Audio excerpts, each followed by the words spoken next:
Hello, and welcome back to the Robert E. Howard Foundation channel. Today we have a special video that the Foundation is doing.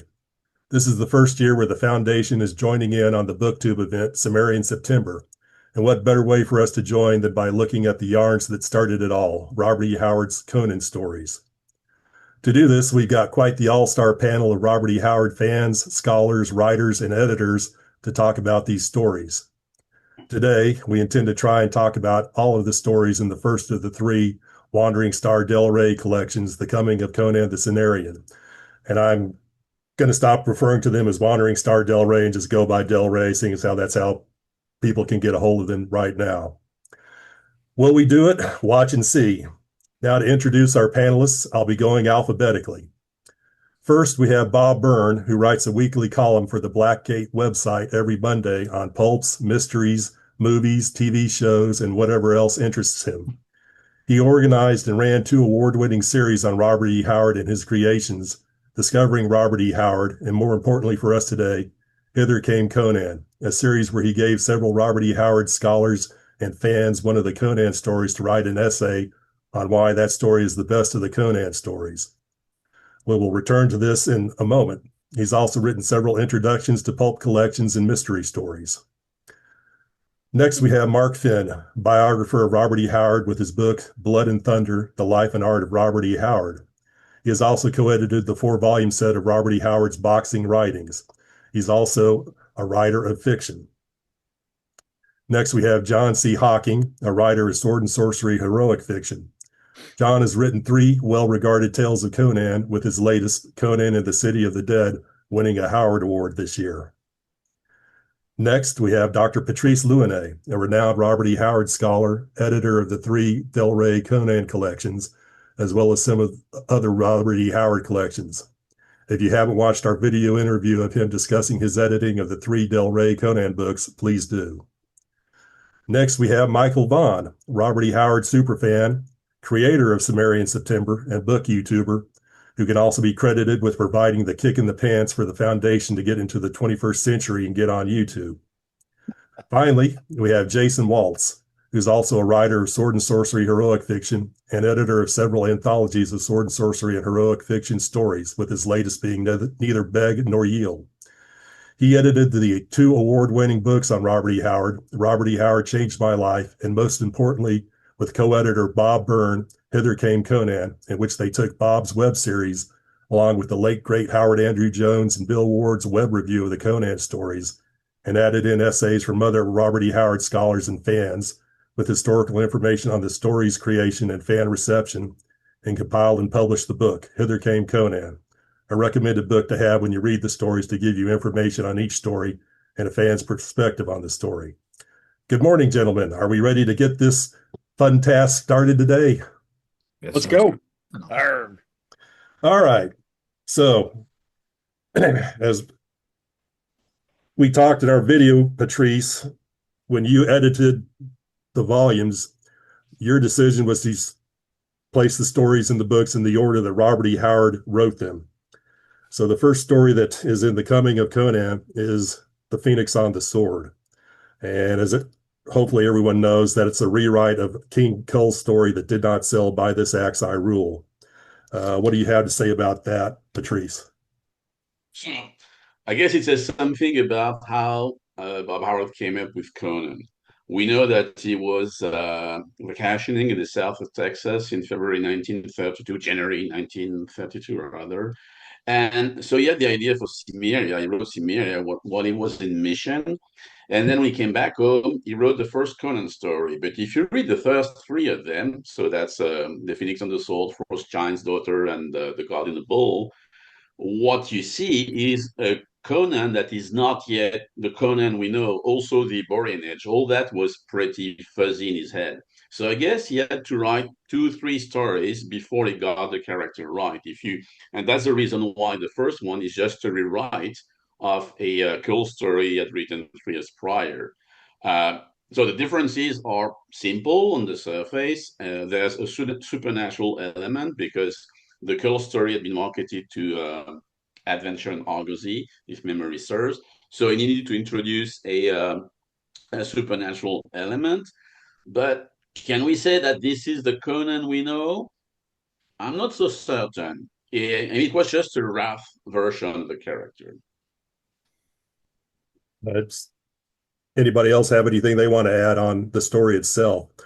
I would just add that for many of the Conan stories and many of Bob's stories, we have drafts that have existed and that we still have access to, plus other drafts that most definitely it probably existed, but we don't have in existence anymore. And we do have one draft of By This Axe I Rule. I think you said that there were two drafts, Patrice, that we know of. Oh, there was one draft, which is the one we have, and there was a final version, and this one is lost. Okay. And then of the Phoenix on the Sword, we currently have three drafts and notes for the story. I will correct what you just said. Okay. We have about everything on the Conan stories. There's a draft for Queen of the Black Coast that's missing, but other than that, we have about everything, or we have copies if we don't have them. Wow. Did not know that. That's interesting to know. Mark? I just wanted to add one of the things that I have talked about in the second edition of Blood and Thunder was my assertion that Conan was more of a commercial consideration than just a fit of inspiration, at least initially. I think that the fact that you can see the architecture, especially now that we can back up and actually look at everything that he did, we can see where he put, he cobbled the Conan character together out of the historical desert adventures and the unsold cult story, and I think he does get inspired later, and I think that once he figures out the character, he goes pretty gangbusters. These were all written, at least the first half were written in a relatively short period of time. But I think the fact that he came up with other characters, we know they sort of came up whole cloth, or they came from him and he refined them over various stories and iterations. But I think he was specifically trying to put together the elements that he thought, as he understood it from reading Weird Tales, that would interest Wright. And so this story and the first three stories, I think, are his attempt to sort of sell him on the character idea. Jason and John, Bob, you got something to say. Well, don't I always? No. So I came to Conan late. Howard Andrew Jones always made fun of me on my late entry into the sword and sorcery field, and for most of the folks I think online right now, it was the Ace and the Lancers, that were their introduction to Conan, and among our generation. For me, it was Del Rey's. I started reading Conan with this Del Rey that we're talking about today. So for a lot of people, well, a lot, but I think more than we kind of recognize, Phoenix on the Sword is the first Conan story they read. And it was the first one I read. And it will always have that spot that we all have, whether, it's Sherlock Holmes or Conan or Hercule Poirot or whatever it is, Dashiell Hammett that we're into. This was my first Conan. And this will always be in my top 5 because this was Conan for me. And I remember playing Age of Conan the first time, and Epimetheus was in it, and he sent me on a quest. I'm like, cool, I'm going to look for a book for Epimetheus. This is great. So I like this story. I like it better than the Cole version because of the sorcery element, and I like the combat and the battle. But Phoenix on the Sword for me is one of my favorites and always will be, because this is where I started with Conan. I like what you said because it reminds me of something that Steve Thompson said years ago, as the Wandering Star books, I mean the Del Rey, sorry, were published, and it was like, well, we all know Conan because we're familiar with the character, but imagine that now people are going to discover the stories through the Del Reys. The first encounter they're going to have with Conan is not a fur-clad barbarian. He's a king drawing a map. Is a guy who actually uses his brain. So the very fact that this is how you met or discovered Conan for the first time, I think it's very interesting because of that. It goes completely against the cliche associated to the character. Yep. Can I Agreed. ask John? Yeah, I was to Mark's point. The first three stories do show the formation of the character, but which I hadn't thought of it necessarily that way. I just marveled at how different in plot and structure though they are. Phoenix on the Sword, Frost Giant's Daughter, God in the Bowl, all very different presentations of the character and very different story lines. Um, I I think this flies against any sort of traditional sort of I don't know, stereotype version of Conan as being, I mean, I've read more pastiche than is probably healthy, but the whole idea of like Conan fighting a wizard, saving a woman, th these stories don't necessarily match up with that at all. They're very, very diverse. And I don't think Howard's necessarily gotten the credit for the sheer flexibility of his ability to plot, especially about Conan. Jason has About flexibility. Sorry, is it about flexibility or trying different kind of stories? So there would be at least one that would stick with right. And so, okay, I need to write this kind of story rather than God in the Bowl or Frost Giant. Yeah, that's how I think Mark presented it. Just that I hadn't thought of it that way, and simply admired the variety that Howard was able to come up with in order to present his new character. Yeah, Right. couldn't sell two of the three, unfortunately. Yeah, to Mark's point, that certainly lends credence to what he had to say. Jason. Patrice, I actually have a question. I'm overly invested in Conan, but underinvested in Howard. I'm trying to rectify that reading. What do I got? 30 biographies to read now. I've started my list, but my question is, when he wrote The God in the Bowl, I totally agree with he was writing these three all at the same time, exploring his character, rewriting Call.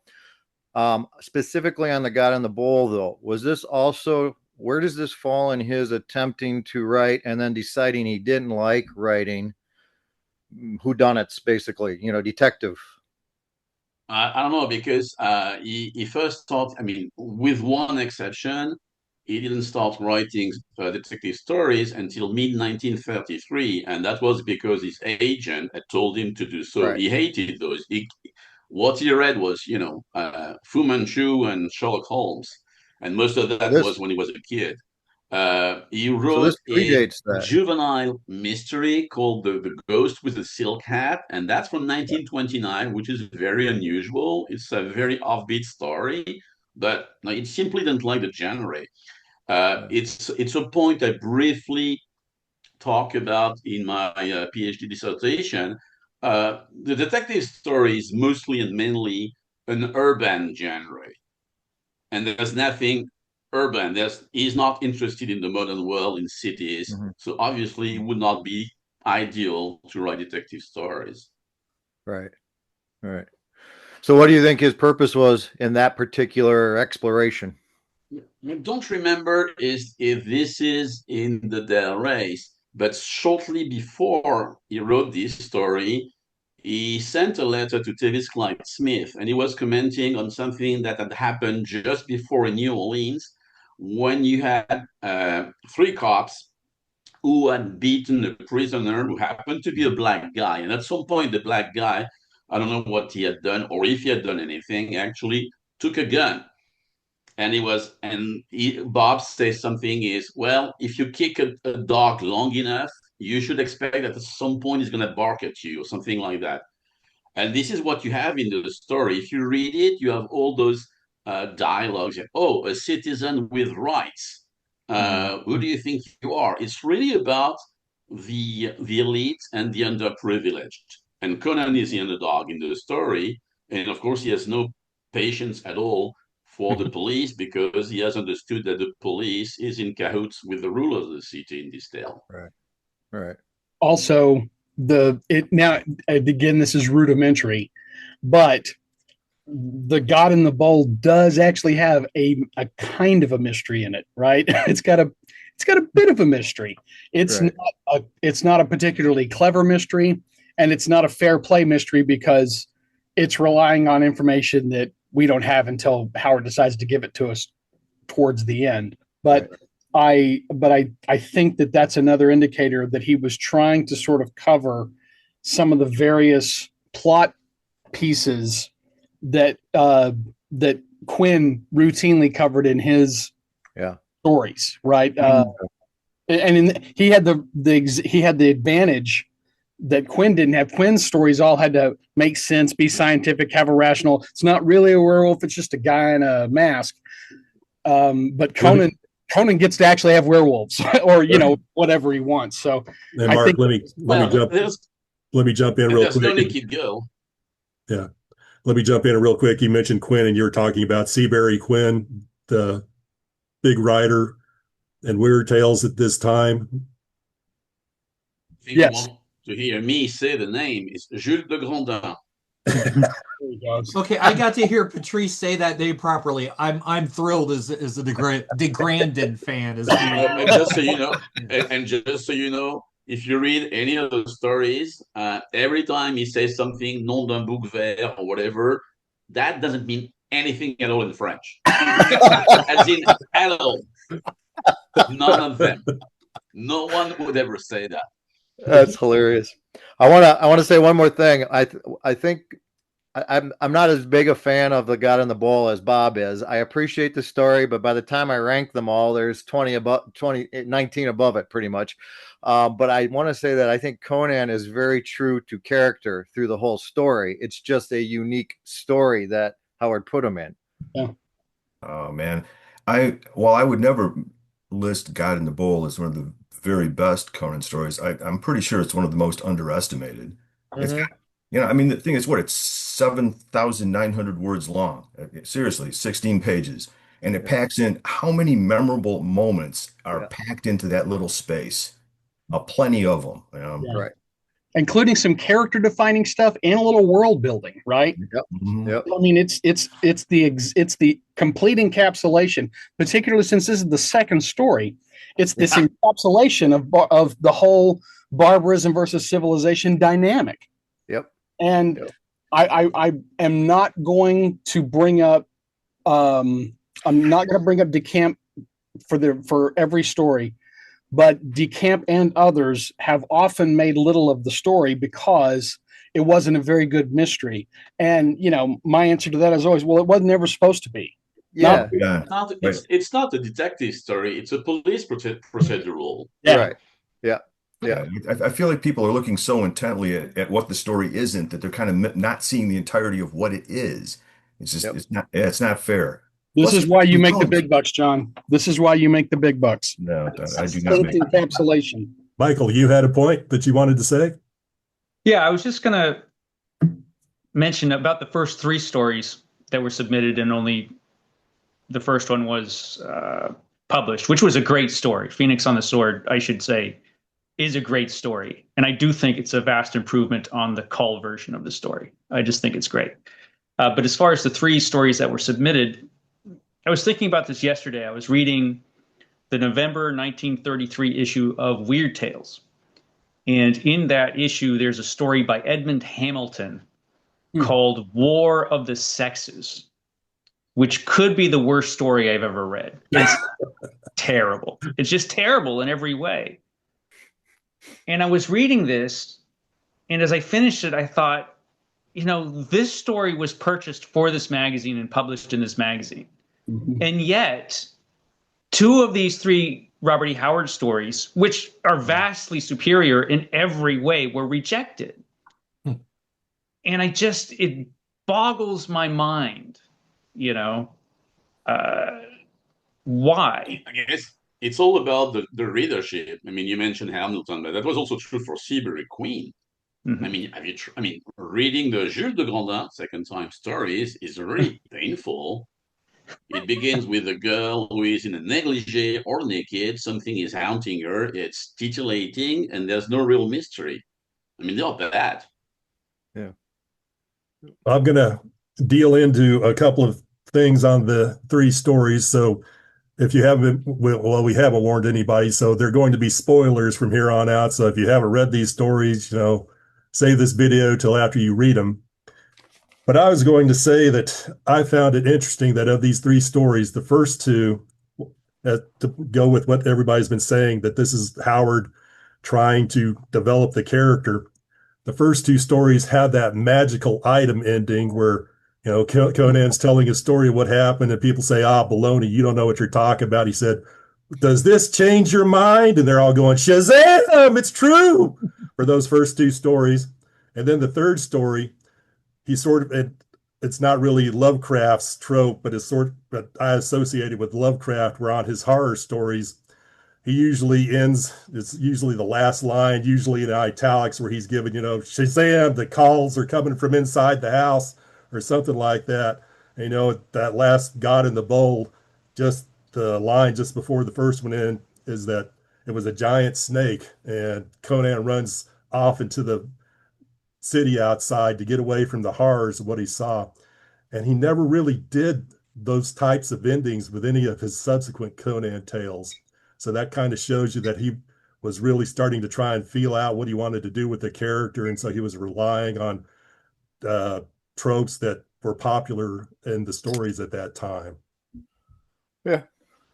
Yeah, the Conan character's ferocity, his sort of elemental power, is visible in dialogue from the very beginning, though. I mean, some of the most memorable lines, to my mind, that Conan spoke, you can see, well, in Phoenix on the Sword, who dies first? That's about as elemental as it gets. And then what did we get from God in the Bowl? Any man that touches me will quickly be greeting his ancestors in hell. That's pretty sharp. And then later on, he says, "I've killed better men than you for less than this," to another guy. This is a character clearly Howard is able to project a lot of dangerous fury into this character from the very beginning. More so, I think, than most of his other characters, at least that I can think of. I mean, they're literally afraid pointing a crossbow at him in God in the Bowl. I mean, they have the crossbow. He's standing there, and the guard, he's literally shaking at the knees as he points the crossbow at Conan. It's not an even or even a disadvantage when it's Conan. He's got that in right from the start that Conan's in charge of the situation because he's Conan. Yeah, Conan pulls his sword from its scabbard with ferocity that makes the keen blade hum. I said, yeah, you watch out for that guy. You don't get too close. Yeah. And the age range between King and God in the Bowl too. Yet those are his possibly most two cerebral roles. Yeah. And let's get into Thothamon, because Thothamon, I guess from El Sprag to Camp, was made into the big overarching villain for the series, and yet he really only appears in these first two out of these three stories, and sort of like a character in the God in the Bowl for setting it up. Yeah. He does not even appear in God in the Bowl. He's just off stage. Right. And in Phoenix, he doesn't even know Conan. Mm-hmm. Because he's trying to kill his rival, kill everybody in the room, and so Conan just happens to be in the room, but he doesn't even know Conan is. Yep. So yeah, Sprague the Camp was like, well, he's a big hero, so he needs a big villain. I mean, that's very Marvel comic style. And Roy Thomas built on that, exactly. Mm-hmm. And last thing I want to say is Phoenix on the Sword, we also have the first appearance of Howard's use of an ape monster, that he continually loved to use ape monsters in several of the Conan stories. It's like, what did the apes ever do to Bob that he had to keep using them as his big go-to monsters? It's not the first appearance he wrote. I mean, in the Conan stories for sure, but he used some before. He had one in Red Shadows, and there's another one in forget the title of his story. The reason why we have big snakes and big apes in the Conan stories is because it's an anthropomorphic word. You don't have trolls and orcs or whatever. You just have you have hyenas, gorillas, and snakes. Creatures we have in our world, except bigger, which is one of the things I like so much about Conan. It's not about creating a new pantheon and it's stuff that we know. Yeah. The Hyborian Age is our world. It's not an invented, it's not a secondary universe. And it reads correctly because we know that in the various ice ages, there's megafauna already. So, if we know, and paleontology was huge at the turn of the century. There was a whole sub-genre industry market. I mean, it was one of the go-to things along with Egyptology in the 20s. But the very fact that they were discovering mammoths and smilodons and Pithecanthropus erectus and all of these various larger. Can he say that? Sorry? Can he say that word? Oh yeah.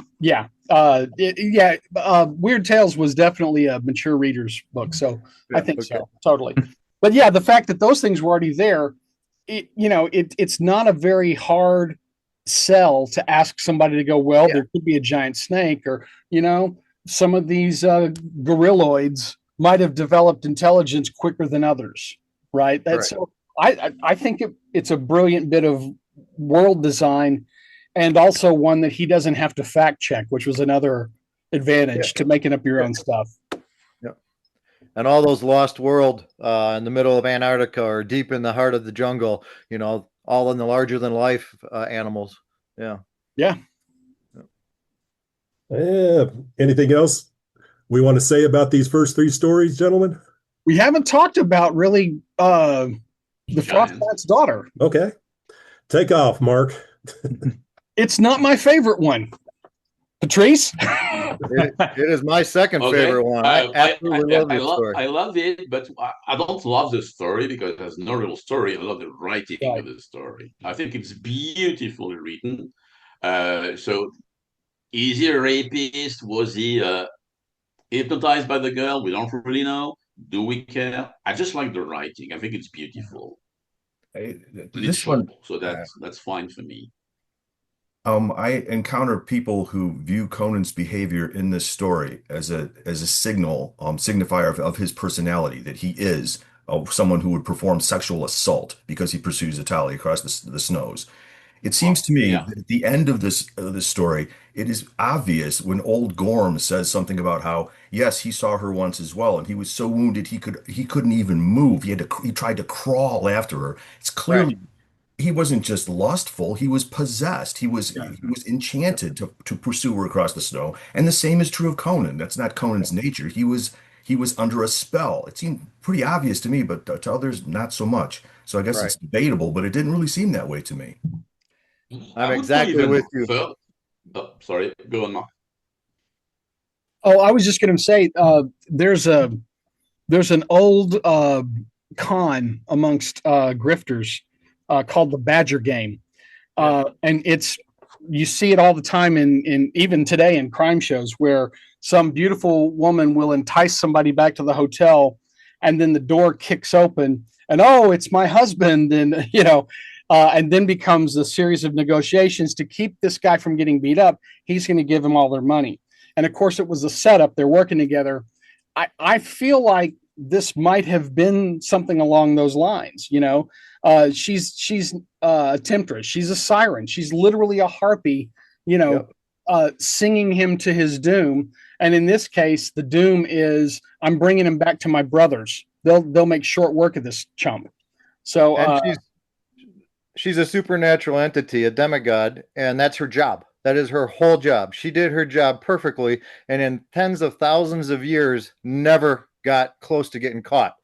Right. And Conan defied death, and Conan defied hypnotism or possession or Gias or whatever you want to call it, and just proved this and A Witch Shall Be Born are the two stories that prove he defies death. Yeah. He kicks its teeth in until he cannot. I love this story. All right, I'm coming around on it now. Bob? I would go even further than what you have been saying, guys, because the objection that some people have over a frost giant, well, he's my hero. Obviously, I cannot have a rapist for a hero. But when you begin reading for the first time Phoenix and the Soul, it begins with the Nemedian Chronicles. In the first few lines, you learn that Conan is a reaver and a killer, a slayer. Yeah. He's not a hero. No. For me, if you read the stories and you transform Conan into your hero, you're missing the boat. Conan is not someone you want to be friends with.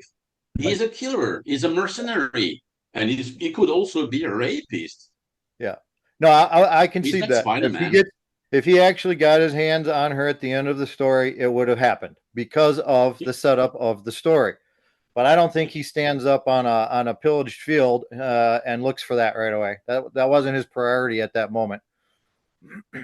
Well, Bob? also it doesn't really fall in line with his character if you read the rest of the stories, Right. where he certainly would have an opportunity to be a rapist or that kind of character. But you see through the rest of the stories that he has a code, a barbaric code when it comes to that.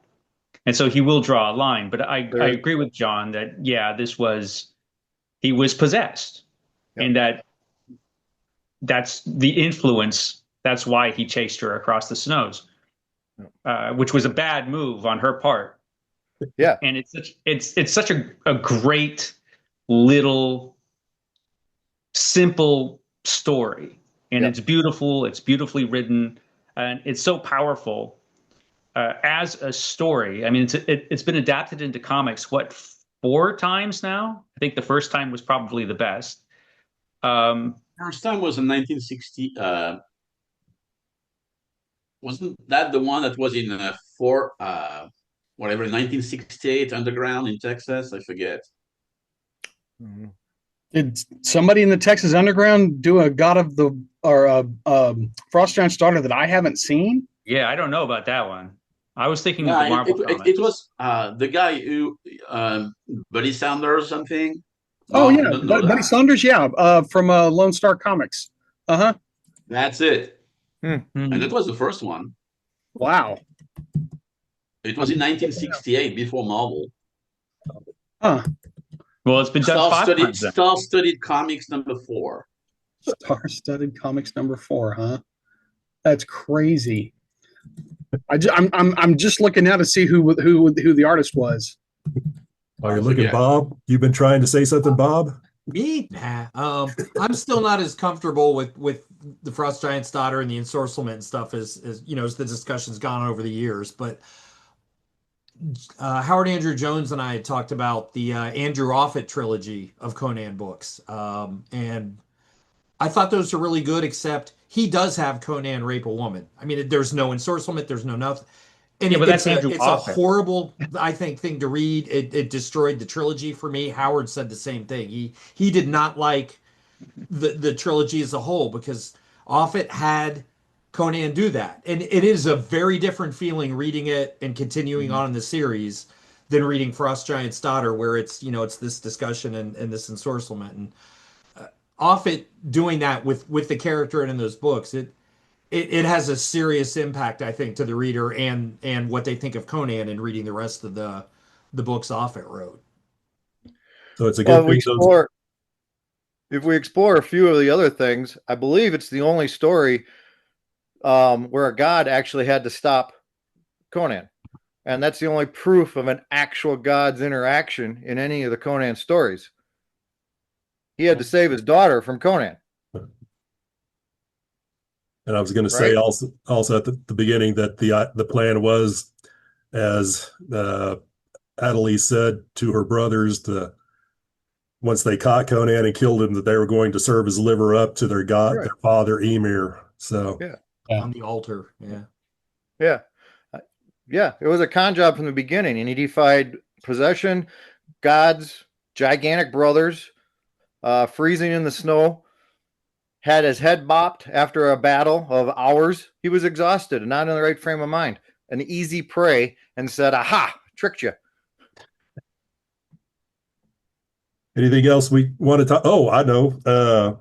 We've got the old man Gorm. We also see that Howard's using his use of other names and characters, because you had Gorm and the Worms of the Earth. That was the advisor to Brian Morn, and kind of reuse that character here in this story as exposition. So see the first of the use of the same name or slightly different name in some of the stories by Howard. I know that was one of DeCamp's big peccadillos with Howard, that his use of names was not very imaginative.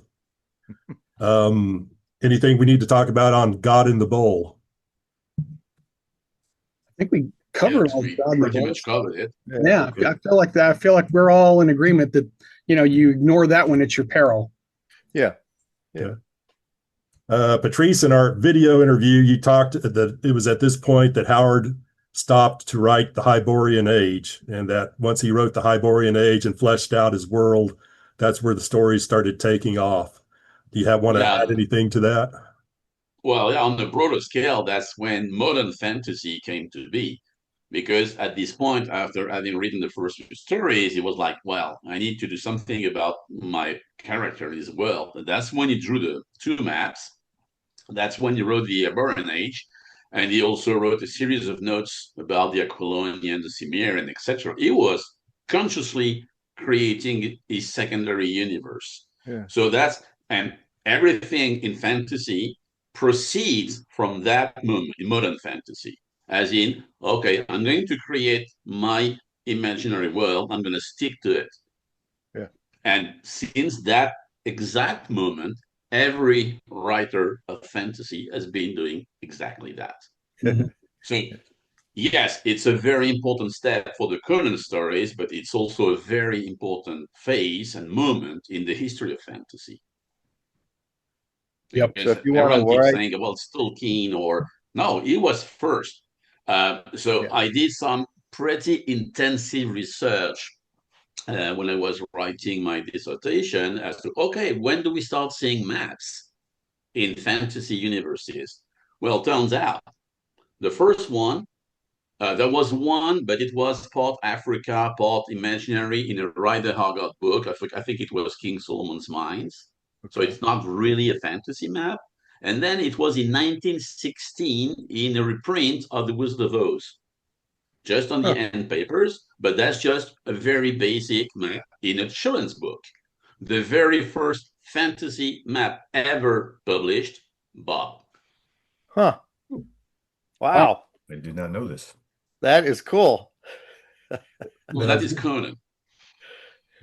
I was going to say that I took a class at the university on imaginary worlds from the earliest, from the Greeks on up through, and how the various authors or whatever would do their world building through that.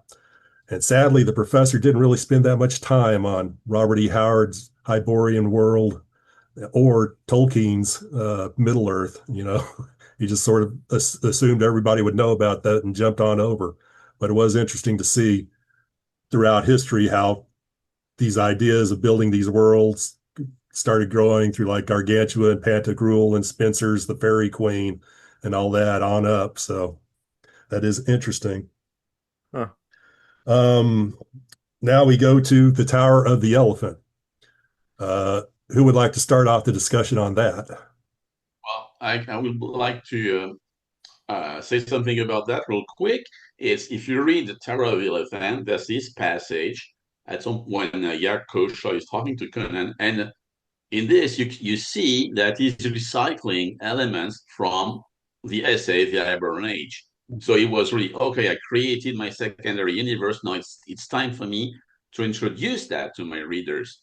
So one of the functions of the story was to, okay, I'm going to make this a coherent universe because there's going to be plenty more stories behind this one. Okay. And he still never got all of the Hyborian Age essay out. He was only able to pull pieces and parts of it along the way. And so it's kind of interesting. I think it's really interesting because the essay didn't get published in its entirety until, was it 37 or 38, Patrice? 38. 38. And so complete version 1938, but in beginning 1936, it had started to appear in the Fantagraph, but it was a serialization. Yeah, and I like the fact that, basically going forward, that should have been informing everybody. You know what I mean? Like that's I think it's interesting. It feels like it's one of the lost documents that was a piece of the puzzle. You sometimes wonder why people make the choices that they make creatively or otherwise, And I find it interesting that so many people have dismissed Howard's world building out of hand as saying, that he constructed it with careless haste, or that all he was doing was substituting, Indians for picks, or, whatever. And there's always this sort of dismissive element like, oh, he didn't really do any of the work. And I think that's a huge disservice, because even though Howard might have been working with science that has since been, supplanted by better, more accurate information, you can't say he was just in a hurry to write something, and so he just slapped this together. I think it indicates there's a lot more to it than not. And so the fact that we got any of it in any of the stories, to me, was nice and cool. And maybe Wright saw it and made the concession, like, oh, if he's going to put it in here, that's okay. I don't know. I've often said that Wright was a capricious editor, and nothing we've been talking about today has made me reevaluate that. I got to say, Mark, what was your point in that? I'm sorry, I got a little lost. The fact that we're getting the Hyborian Age now starting to be seeded throughout the different stories. This is one of the reasons why Tower of the Elephant is one of everybody's favorites, because it is all of the elements compacted. It's sort of the document, right? The start of, if you want to look at a good Conan story, here's a perfect example of everything that you should have in a good Conan story, including some stuff about the world and the Hyborian Age and all that. So yeah, absolutely. My apologies, I went into the weeds. No. When you start reading the story, the scene in the tavern, what is very striking about it is that the reader gets introduced to plenty of Hyborian nations. Yeah. There were women from Zingara, and there was a Shemite, and it tells you all the details, the stereotypes, really, because it's all stereotype about all the peoples of the Hyborian Age. And the reason for this whole first chapter is, okay, here are the characters you're going to deal with in this world. And then when he has the confrontation with Yakosha, that's when Yakosha tells the story of the world. So it's really a way for him to introduce his whole new universe, really. And he does that, and he writes a beautiful story along the way. Yep. Genius. Yeah, if there's a story written in the 20th century that hews closer to genuine myth, I don't know it. It really feels timeless. I think this story is amazing. Obviously, everybody here probably agrees with that right off the bat. But it not only does it tell a story that it almost seems like seriously, it seems mythic. Seems like it was always there. But it also shows Conan in a light that most people don't see. You get to see the barbarian, the savage barbarian who's willing to kill someone just right off the cuff in a bar. Offer a level of genuine compassion to a completely alien entity. He feels for Yakosha, which people don't. It's not. This isn't the barbarian brute that most people see when they think of Conan. Yep. He shows the hot-headedness nature of a youth at the beginning, and at the end, he's empathetic with an alien being that he could be totally terrified of and nothing to do with. Yeah. Hey, that guy in the bar was asking for it. Okay, come on. Yeah. I won't argue. Yeah. No arguments. I was going to say, is this the place where Conan becomes a more fully realized character? Is it in this story? Do you think absolutely. Yeah, absolutely. Everything, the people, the history, and Conan himself. Absolutely, yeah. I think this is the first story where everything gels. Yeah. Oh yeah. And it won't be the last time, but that's the first one where you can point to it. If I was going to give anybody one like Conan story to explain why we still talk about this character and this author over 100 years later, that's probably going to be it. That's a really, really good one. And the fact that it not only, you can really look at this and see the beginning of fantasy role-playing gaming. I mean, this is when, Yeah. when Gygax kept mentioning Howard as someone to look at in the Conan stories. I guarantee you, one of the ones, Tower of the Elephant was one of the first primal examples of like, this is what your characters are going to do. You're going to go into this tower and fight these spiders and maybe get some treasure or die. So yeah, it's important. Yeah. I'm gonna say I agree 100% with that, but I'm gonna say we don't get that quality of a story without those first three and without Cull. Sure. Absolutely. So I would I probably forgot, also was this the story where he makes the comment about a civilized man can say something? Was that Tower? Was that something else? I've forgotten. That was Tower. Yeah. So I mean, It didn't. when As a whole, Patrice said, you civilized do men- not want Conan to be your friend, but that's where he put into Conan that you can have civilization and do whatever you think, which is literally social media online today. That's how everybody acts. But Absolutely. this is where Howard is putting in. Yeah. You act like that to Conan at your peril because he is not following your civilization rule for that. And this is the first time it's absolutely in there. I know we saw a little God in the Bowl, but it is literally mouth off at him, pick a fight, and he kills you. This is the Conan that you need to be aware of for the rest of the series, that he will do these things because he is Conan of Cimmeria, not just some big, strong, hulky guy in the bar. And that civilization, you can say it, veneer, that's thrown out the window with Conan for the rest of the Conan canon, as I like to call it. I would also add, showing the effects of coming up with Hyborian Age, that when Conan talks about his god Crom, it's different from how he explained him in The Frost Giant's Daughter than it is in this Tower of the Element. So, anything else we can say about Tower of the Element, folks? Do you want to expand on that actually, John? Do you want to make the actual comparison? I would have to get the books out to read the passages. That might take too much time away from us. But I would say people go to the Frost Giant's Daughter. He'll talk about Crom and that. And then also he talks about it in the Tower of the Elephant, and it is a different setup on Crom in each story. Yep. Next story, Scarlet Citadel. If Wonderful you want to story. talk about a story that influenced Dungeons and Dragons, this would be Literally, yeah. All right, John, why don't you start us off then? Well, it does have one of the most memorable dungeon crawls in all of fantasy. I mean, you got that in what, Moria from Mr. Tolkien? I mean, that's the cornerstones of dungeoneering, I think, as far as the gaming goes.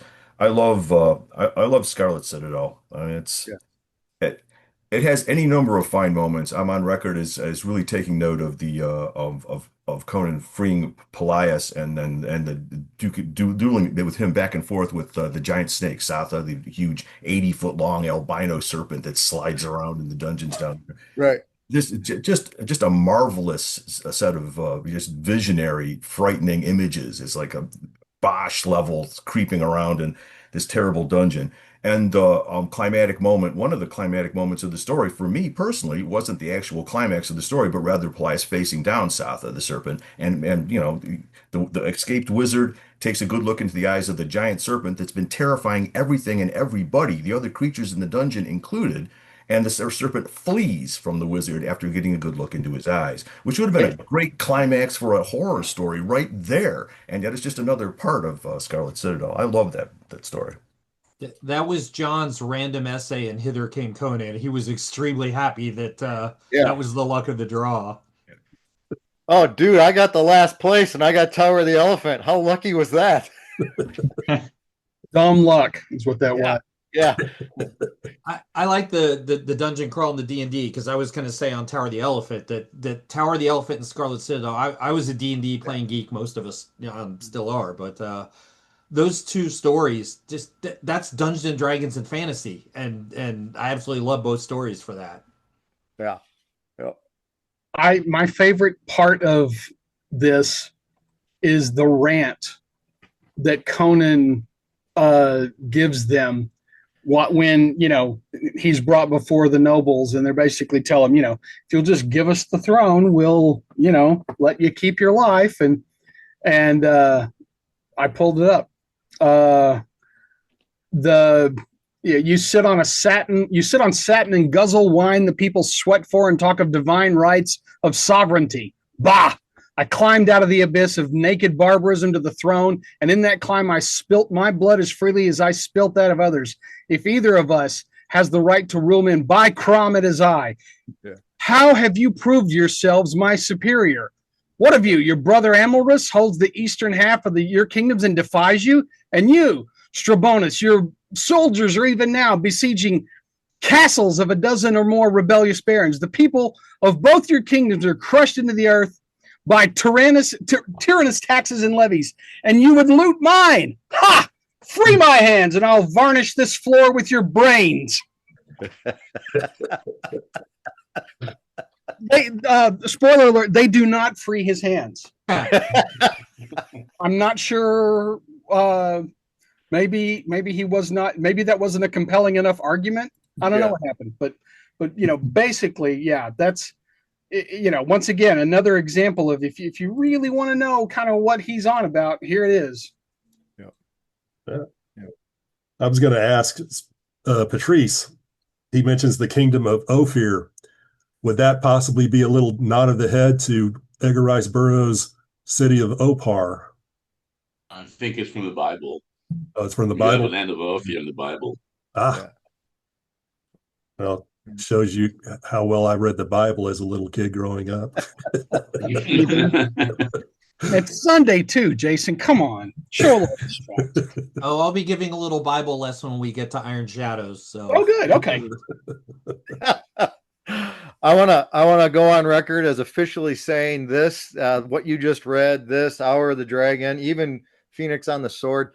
I am of the firm opinion when it comes to would Conan have stayed on the throne. I think Conan takes every challenge till he's bored with it and thinks that he has done it to the utmost. So I believe he would only remain king until he thought there was nothing left to prove.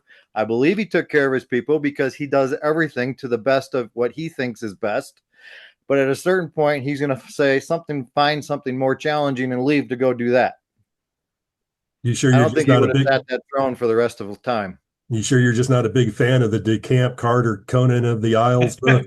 Nope, I am not. But when it's brought up about his legacy and all that, I don't really think legacy mattered much to him. It was a now thing, not a later thing, and he did everything to the extreme now until he was bored with it. Well, he was kind of bored at the opening of the Phoenix on the Sword because and then they woke him up, so he was happy. So he's kind of bored with that right out of the gate. But I have to disagree. Because my personal feeling is that at this point in Conan's career, after he had become king, and you see a little bit of that in this story, you see more of it in Hour of the Dragon, is his sense of responsibility to his subjects. Right. Because he gains a sense of responsibility to his subjects. The older he became and the more responsibility he got, whenever he was in command or responsible for other people, he was less reckless with their lives than he would be with his own. Right. And we saw that in various stories. And I think when he was king, he felt responsible for his subjects enough that I think that he felt like if he just left, something bad could happen to his subjects. Something like this, where if these other guys took control of his kingdom, who knows what would happen to the people he was fighting for. Correct. So my personal feeling is that his sense of responsibility was strong enough at this point in his life. I mean, he would rather, you're right, he would rather go off and have fun and do whatever, but I don't think he could. I think his sense of responsibility was too strong. Yeah, I should have rephrased that. I don't believe he'd abscond and just disappear. I believe he would groom and turn over to someone and say, my job here is done. I'm on to the next challenge. Yeah. Then he can go to Mexico. But you're right. I don't think he would desert his people. I don't believe that. I have a slightly, not so slightly, different take. because the Outer Dragon for me is not part of the Conan continuity. It was written for the British market, and so it just took pieces here and there from the previous Conan stories, and he wrote something new. It was for the English readers. So obviously there's a lot of Conan the King. Yeah. But is it the same character as the one we read in the Weird Tale stories? For me, it's very difficult to reconcile those. He was simply reworking themes, but he was also creating something new. Huh. Of course, retroactively, it became part of the Conan canon, but it's not. Interesting. It was never meant that way. It was simply a rewriting of Scarlet Citadel and bits and pieces of two other ones, which escape me at the moment. But anyway, so is it our Conan? Because at the end of the story, he says he's going to get married. And I think he would have, because this is not our Conan, the Weird Tales. Okay. Yeah. British Conan. I think he certainly recycled plot points the same way Raymond Chandler did when he put his novels together. But I think the character is probably the same or close enough. It was Robert E. Howard's Conan. And I think even though he took these plot points from Scarlet Citadel and other places and put them in this new story for readers who never would have seen probably the original stories, I think the character was probably the same. I don't know that he changed. The same. I'm not disputing that, but what I'm saying is, since he was intending this novel to be sold in the UK, he could also have fun with character and just tweak it. I'm not saying it's obviously the same character, but he could tweak certain aspects of the stories of his personality. For me, it's a standalone story. Yeah, I think that is I like your take, Patrice, because I do think that the Conan stories as a whole are somewhat diminished by those lesser efforts that got published posthumously that Howard obviously didn't intend to be seen in the form that they were. We'll get to Vale of the Lost Women later, but my point is, I think that the enemy here is continuity and the need to make it all fit together into a seamless Absolutely. whole. I mean, if you read the stories, they all belong to the same canon. Well, what you get at the end of the day is Conan in the Scarlet Citadel. Oh, look, it's a trap. Somewhere in the mountains, and his whole army gets trapped and destroyed. And then, while he's still king in the Outer Dragon, he falls for the same thing. Is he stupid or what? Yeah, and we know he's not. And it's the, I think we might make a little too much out of trying to make a tight, airtight continuity. When I do not. I have absolutely no use for the continuity. Yeah, I'm not a fan of it. Less and less now. I mean, especially because the intent that was, he says that in that letter to Miller, right, and Clark. I never intended for this to be, in chronological order. I just wrote the stories as they came to me, as if I was being told these tales by an adventurer in a bar who would randomly go, in this other time I was over here doing this. So his intention was to make this a kind of a melange, rather than, did I say that correctly, Patrice? A melange? Perfect job. Thank you. It's it's supposed to be a salad of Conan stories from which we get this larger than life picture. This notion of that. So as it is, I love Scarlet Citadel. I think it's a great story. And I like it for all of the things that I mentioned earlier. That wonderful rant alone is worth the price of admission. And then you get to all the other stuff too. Like that's how we start off the dungeon crawl. Hey, here's what I think of all of you guys. Now, did you want to send me somewhere like the dungeons or something? I don't know. I wanted to ask y'all, and I'm probably going to lose my Robert E. Howard fan card for this because I have not read all of the Solomon Kane stories. I still have Wings of the Shame Night, on Hills of you. the Dead. But to me, what little I read with in Longa and Pelias, do you think Howard in Scarlet Citadel was kind of thinking of Longa when he came up with the character of Pelias, who was helping Conan out? Do you think he might have gone somewhere with that, or it's just this is what I'm thinking of as I'm writing this story right now. It's what's coming to me, and writing it down and moving on. I'm glad he didn't. I'm glad it was a one shot and not an ongoing helpful character. Yeah. Well, the Conan stories are different in that way than Solomon Kane, because Solomon Kane was kind of a chronological progression almost. So you could have recurring characters pop up here and there. But in Conan, you didn't have recurring characters really, usually, except for Conan. And in some of those, you know what I mean? So it'd be unusual to have the same wizard character show up more than once. Yeah. And it's what's so chronological about Kane. I mean, you have Longa. He appears in 2 stories, and that's it. If memory serves, there are no recurring characters. There are no recurring characters in anywhere in Howard, anyway. Yeah, I submit that Longa is there to broaden Kane's horizons and let him know that not all magic is evil, even if it is heathen or whatever. But what I like about the scene in the dungeon is we also get a little bit more world building too, don't we? It's more of that filling in the gaps in all the things that Conan used to do. That's another aspect of that.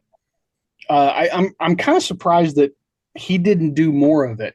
There is a point later in the series where people start referring to Conan, who the story may start with other people talking about Conan and what a scourge he is, or whatever.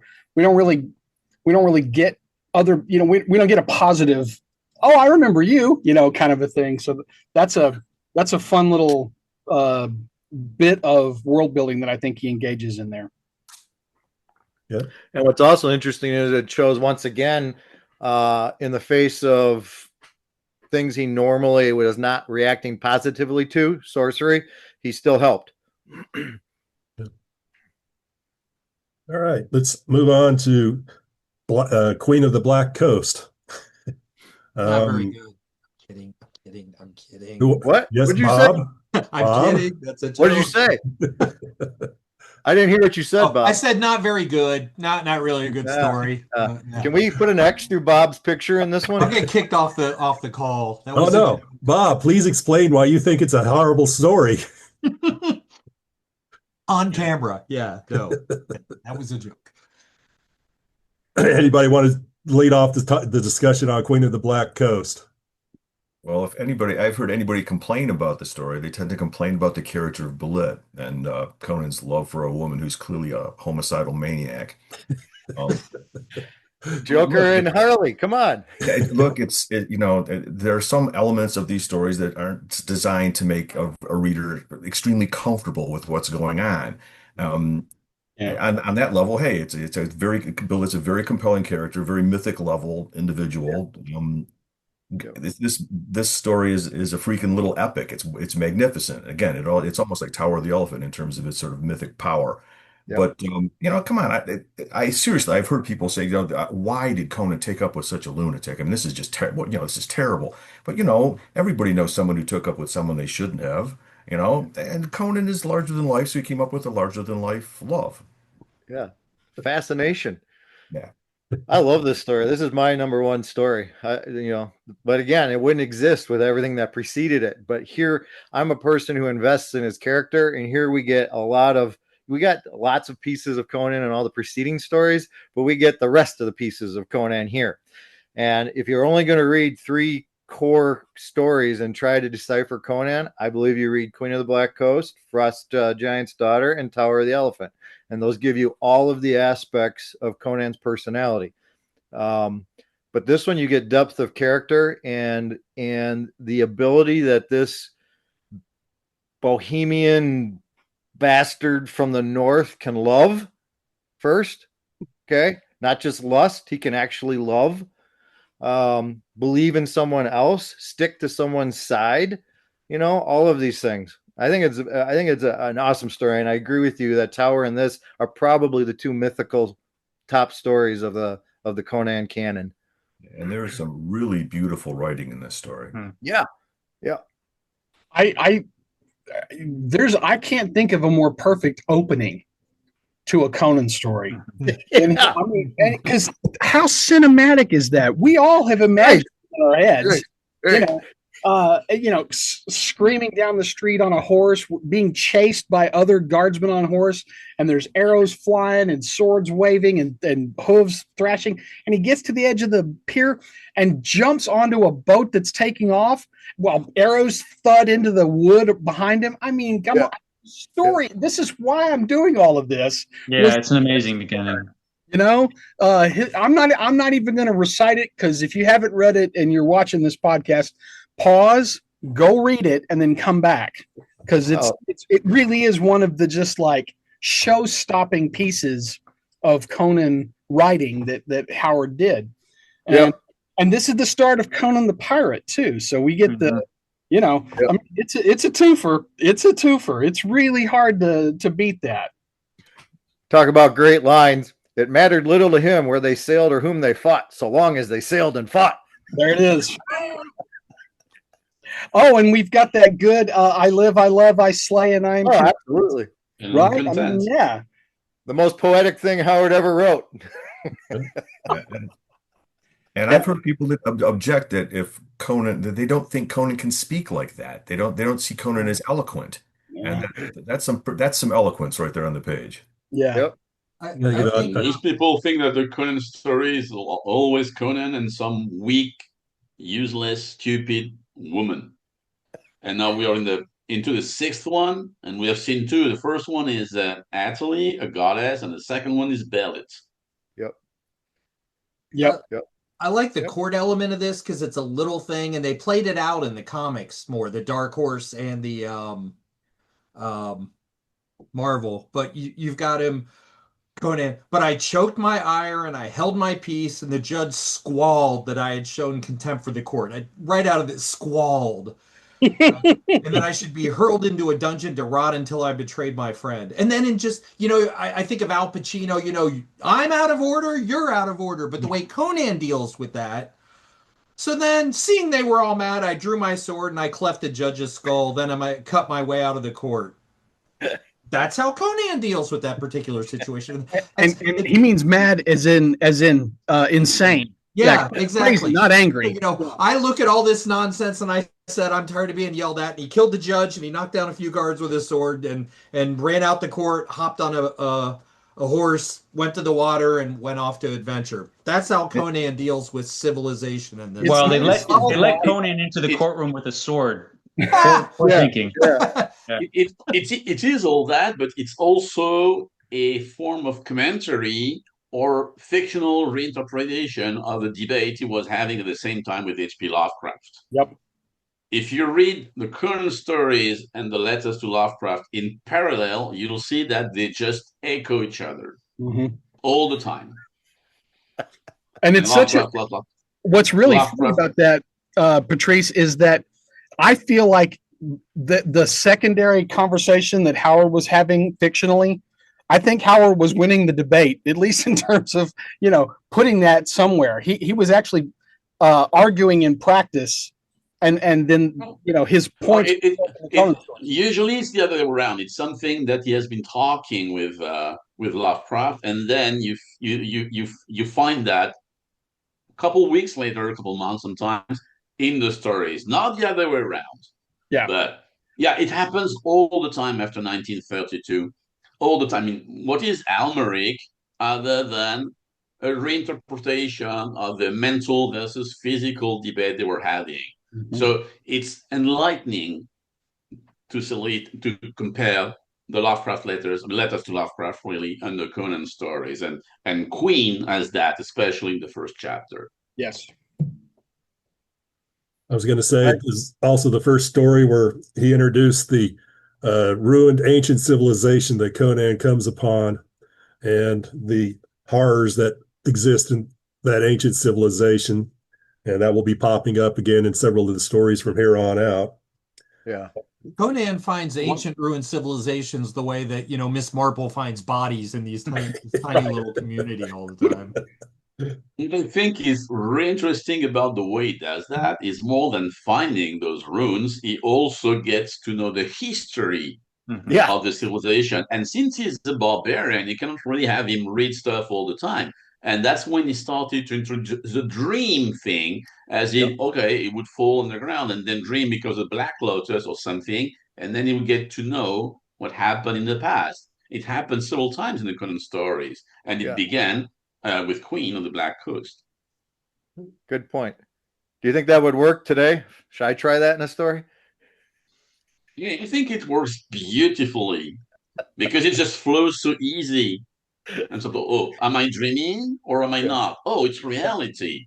And you have that in Pigeons from Hell. You have that in lots of stories. And it's a beautiful storytelling device. So try it. Yeah. Kings of the Night, right? I mean, I love that story. Oh, yeah. Yeah. Cole goes through the whole fight thinking he's dreaming. Yeah. Yeah. It's actually my favorite Cull story. This is the introduction of the Gothic elements in the Conan world, we saw it in Tower of the Elephant with Yag Koch's soliloquy, but this is now where we, on our own, or rather through Conan's eyes, get a sense of just how old this world is. Right? It's old when he gets here. I mean, it's old for us, but it's older for him, and so those elements start coming up more frequently here, and I think it's probably the other piece of the where gaming come from puzzle was, this notion of tombs with long buried kings and secrets and sorceries left untouched kind of stuff. I just realized Patrice had Queen of the Black Coast for Hither Came Conan. I had forgotten that. Yeah. That your Queen of the Black Coast was your Hither Came Conan essay. I forgot that. Yes, it was. Yeah, I remember. Sadly, I've read that story so many times. I just like the way he introduces and actually circles back to at the conclusion, expressing Conan's fears, beliefs, what he believes of loyalty, friendship, love, the sea, life, riches.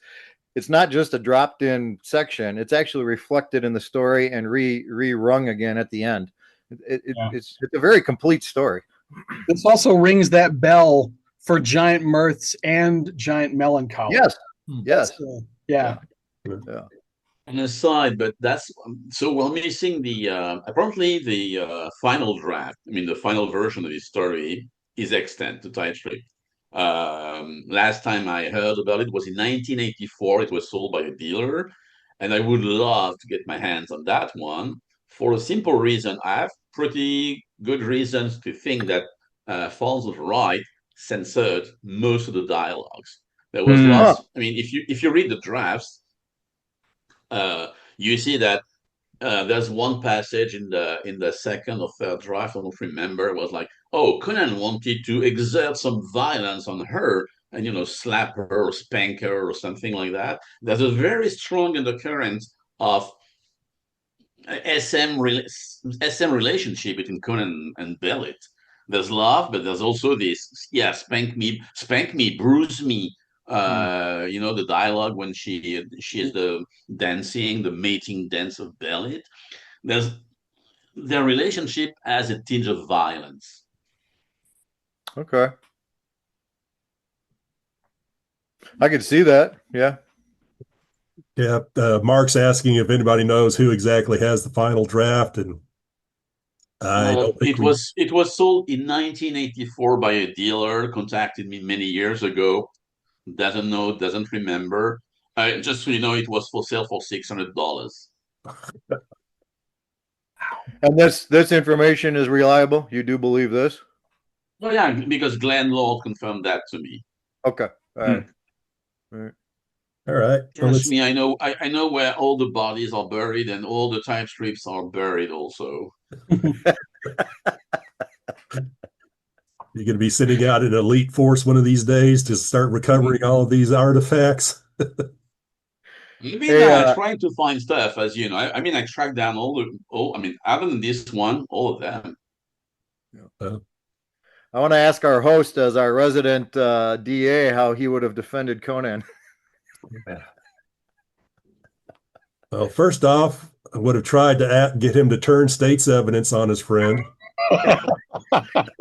If he didn't want to turn state's evidence on his friend, then I would still have called him and put him as an adverse witness and cross-examined him.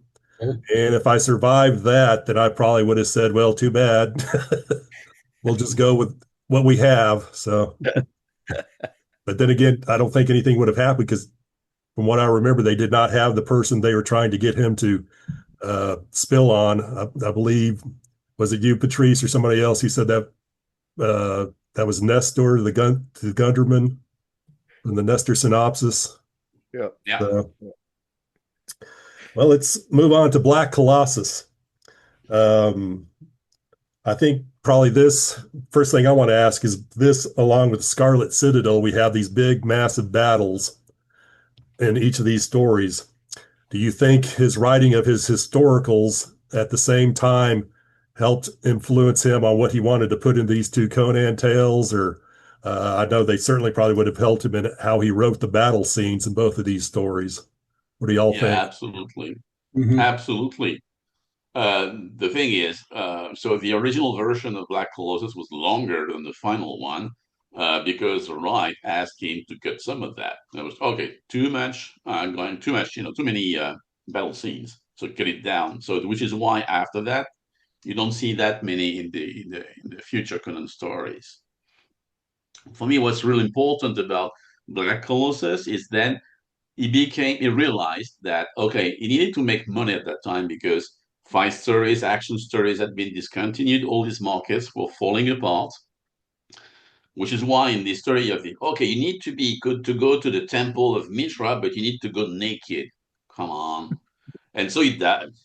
Why does he do that? Because he wanted to grab the cover spot. And this is the first, I mean, it's still a good story, but yes, he was clearly writing that to sell and to get the cover spot.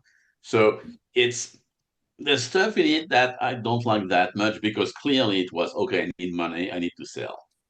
It was the first of the 6 or 7 stories in a row until, late 1933, really, where you don't find a single Conan story that's excellent. And Black Colossus is somewhere in between. Yeah. I was going to say, your mention of the Temple of Mitra, John and I being Roman history geeks, looks like he was basing that off the cult of Mithras. And one of the things that makes that an impossibility for this story, which he changed for this story, is the cult of Mithras was a male-only religion. It was only open to males and not women. So I thought that was interesting that in changing it, I don't even know if they would have known that back, or he would have known that back in the 1930s when he was writing this, that Mithras was a male-only religion and not open to everyone. So, but he would have. I think he would have. I'm sure he's run across the idea of mystery cults, right? I mean, that was obviously. I think that was part and parcel of that, and so I like. I never made that connection, but that's wow. I'm just more. I'm fascinated with this is the first time we see Conan in a command set, right? And there's even a great a tiny piece of like a one thing. The Amalric says, "You grow sober with authority. Such madness as that was always your particular joy." And he says, when I only had my own life to consider." So this is I think a really cool instance of. It's tempting to say, here's Howard engaging in backwards world building. I'm going to connect this idea that this is the first step towards what would become kingship. It could have just been a really I don't know that it was a deliberate decision on Howard's part, but we do have to consider that he wrote everything just so, and in rewriting, he would keep the same things. So it's obvious that he meant to say exactly that or nearly exactly that with that intention. So yeah, having him be the leader is, I think, a really cool. This is a step in that direction. Yeah, it was also a way for him to show that, look, he's going to make a better leader, a better commander than the three civilized guys, right, who were supposed to be in charge of the army. So again, we're getting back to the HPL letters and say, look, barbarians make for much better leaders at war than your soft civilized guys. Yeah. I actually have in my notes when I read this story, on page 166 in the Del Rey, he says when he's talking with them about that this is the first step of his assuming leadership. He's asked, "But can you lead men and arrange battle lines?" And his answer, "Well, I can try," he returned imperturbably, "is no more than swordplay on a larger scale. You draw his guard, then stab, slash. Either his head is off or yours." I said it so simply shows his simplicity, yet the fact his life was not simple, and this is his turning point of, I will apply what I know and I will tweak it as we go along. I find it interesting, Patrice, you don't think too highly of the story. It's not like it's a rock star story, but I think there's so many of the ground rules of SNS for the last 95 years come out of this story. It's very interesting. Yeah, but I couldn't agree with that more. This is the first time that Conan saves a naked princess on the altar from an undead wizard. And, you read some Sword and Sorcery, you will encounter that scene more than once. That pops up over and over and over. And for me, this is like the first time I got the sense of how we're maybe, I don't know, getting in a groove. That maybe it was like, how about Thugra Khotan?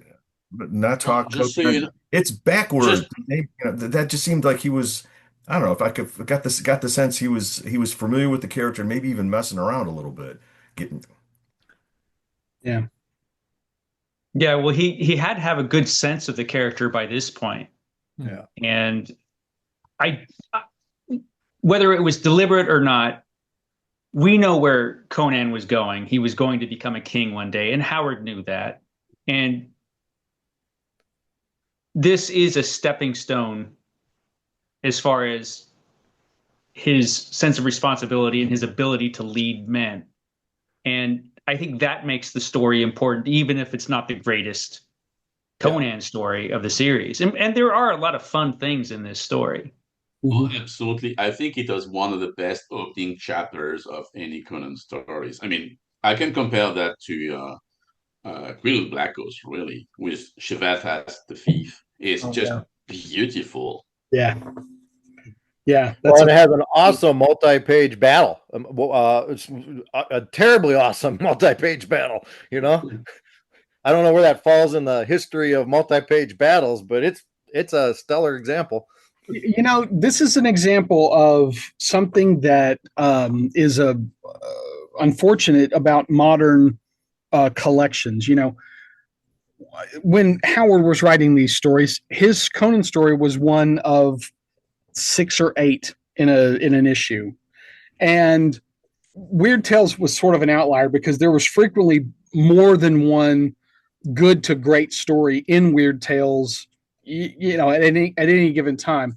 But on the average, when you read any of the other pulps, the Robert E. Howard story shines like a diamond in a coal pile by comparison, especially when you're looking at some of the real specific pulps like fight stories and the like. Action stories.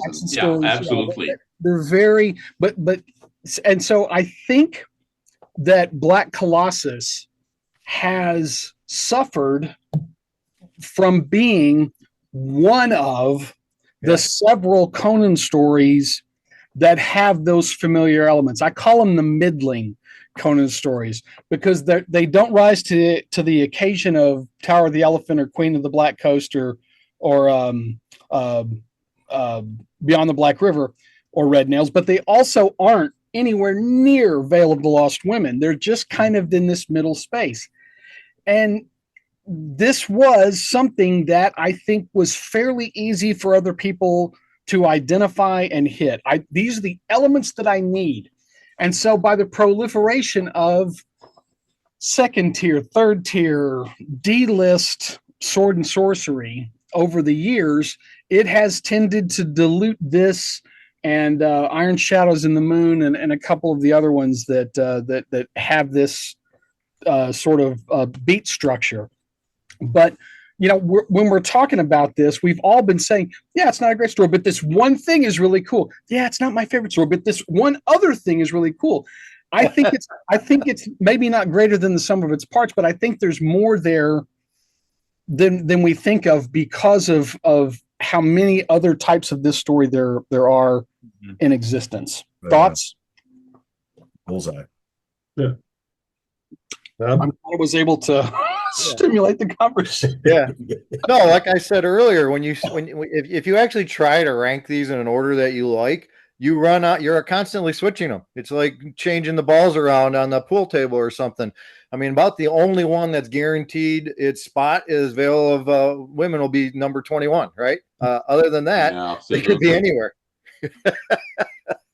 Yeah, Black Colossus is the best of the mid Conan stories, the what I call the exploitation Conan stories. The sex sells. I'm gonna add use less most of the time sex element to my story so that they can be guaranteed to sell.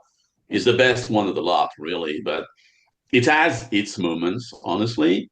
But that would be my favorite of the mid-range Conans. Yeah. I was also going to throw out there real quick on the what do you guys think about Howard using the trope of the god telling Yasmela, go out and the first person you meet, you make your general in chief. You see, in mythology and legends and stuff like that. Well, we don't know if it's a god who does that, so that's what I like. There's an ambiguity there. Yeah. All right. Anything else? To go naked. Oh, well, yeah. Obviously. It seems kind of convenient that she finds Conan, but I mean, I read enough mysteries that sometimes you just set it up and you go and you live with it, and that's the deal, and you work on the rest of the story and enjoying it. Well, that's how you draw the best candidates, right? And then you talk to the first guy. All right, now we're moving on to Iron Shadows in the Moon. So, Bob, you wanted to that was mine. Like, hey, I want to get to talk about that. And I had done an essay that it's not in Hither Came Conan, so I'm not burning the book, but Howard obviously knew the Bible. I think mostly due to his mother, beating him into him somewhat. At some point, I'm going to do an essay on his long comments about Samuel, and that's in his letters to Lovecraft. And I think he got Samuel completely wrong, King Saul. But there are really strong biblical overtones in Iron Shadows in the Moon. And first, Howard describes the dream sequence for this in 6 paragraphs. And I just want to mention that in the Dark Horse comic, which I got into a few years ago, Tim Truman covers it over 6 pages and it covers 29 panels. And it's really neat to see visually what Howard's talking about with this and to read it because he follows it pretty closely. But Iron Shadows in the Moon and that dream sequence, which again, it's only 6 paragraphs of the story, but it's the overarching tone and sets the story. That is the parable of the tenants from the Bible. And there are some workers that are running a vineyard, and the owner of the vineyard is off somewhere, so the tenants decide not to pay him what they owe him. And he sends some servants, and they beat the servants, and they kill a servant, and they say, we're just going to keep this and ignore the owner of the vineyard. And he tries a second time, and it doesn't go well. And then in a really dumb idea, he says, well, I'll send my son. Certainly these brigands who are stealing from me will respect my son. So they kill the son. And this is what happens, with the God's son in the story. And, obviously there is the comparison as well, of course, of Jesus and the cross. And they tie him up and they kill him, and the world explodes around them. And in the story, the god comes down and takes his son and turns them into the statues. But between the parable of the tenant farmers, or the tenants, sorry, and Jesus on the cross, this to me is by far the most that Howard drew on the Bible to put into a Conan story, or really any of the stories that I've read. But I'm an active Christian, and I've studied the Bible a lot, and I've read the Bible a lot, and this just absolutely jumped out at me as I was reading this story. So that was the part I wanted to mention. And I never made that connection. That's pretty cool. Yeah. But we also know that there was nothing Howard read that he wouldn't think of repurposing. You know, that guy used every part of the buffalo. So I absolutely think that he could have pulled that straight out of his reading of the Old Testament. And New Testament, but. Oh, sorry. My apologies. I too am a heathen. I know that Savage Sword of Conan covered this as well, and I only started getting into Savage Sword of Conan about a year ago, but I'm really enjoying what I'm reading, and they really went more in depth into the Conan stories that they pulled from Howard than the Thomas Marvel stuff, which I also only got into the last 4 or 5 years, and I enjoy those. Yeah. But the Savage Sword Iron Shadows, I thought was a pretty good read as well. I'd like to know where Patrice. I'd like to know. Yeah. No, go ahead, Patrice. I was just going to say I'd like to know what Patrice thinks. I was about to say it. So back when I was editing the Vale book, I wrote something along the lines of, yeah, it's an okay story. It has its moment, but it's not great. And over the past 20 years, I've reevaluated the story on a much more positive. Not really. I was saying earlier that Black Colossus is maybe the best, but I mean, Iron Shadows is way more interesting in the way it portrays the woman in the story, Olivia. So when the story begins, you have a strong Conan who kills Shah Amurath in the swamps, and then he rescues an absolutely frightened girl, Olivia. And as the story goes along, when they reach the island, very slowly, but Olivia begins to be the one in charge. So at some point, Conan tells her, well, we'll sleep in the temple. No worries. I mean, just the slightest noise will wake me up. It does not. She is the one who says him in the temple again. And she's the one who becomes in charge. And at the beginning, it was stated that she was sold by her father, and since she was a slave for years. And at the end of the story, she decides to join Conan and be a pirate captain with him. But at his equal, really. She's no longer the feared woman she was at the beginning of the tale. It's really a coming-of-age story in that respect. And Conan acts stupider and stupider as the story goes along. He makes mistake after mistake. Yes, but I also think he's sort of self-deprecating. There's a lot of self-humor in here. I mean, the comment, I could sleep naked in the snow and feel no discomfort. I mean, that's modest self-exaggeration. He's claiming it, but he knows he's being funny too. He'll never admit that. I can stay up all night, or I'll wake up to the slightest sound. He's just trying to calm down his sidekick and say, let's get some sleep. What I really like on page 196 is the description where he says, where Howard has him write, when they come in and they find all the statues, Olivia is really scared, but Conan examined them in detail and barbarian-like tried to break off their limbs. I'm like, isn't this like the innocent wonder of a barbarian? He's like, what the hell's this? I love this story. And the first 24 paragraphs of pure adrenalized action, as a guy who looked for this in stories that I was soliciting for anthologies, if every story came like that, I have a hell of a time picking out a lineup. This is an awesome story. Yeah. And it's got a big ape. Yeah. It does have a big ape. The giant ape. Anytime he can fight a gorilla, I'm all in. I mean, it's a nonstop fight for survival. Nothing else matters. That's what this whole story is. Yeah. It also has one of the sharpest, if sort of off the cuff, contrasts between civilization and barbarism. Whereas it talks about being sold by her parents into slavery. And Yeah. Yeah, and then Conan just, said, "Well, you're just a barbarian, you wouldn't understand." And he said, "We do not sell our children."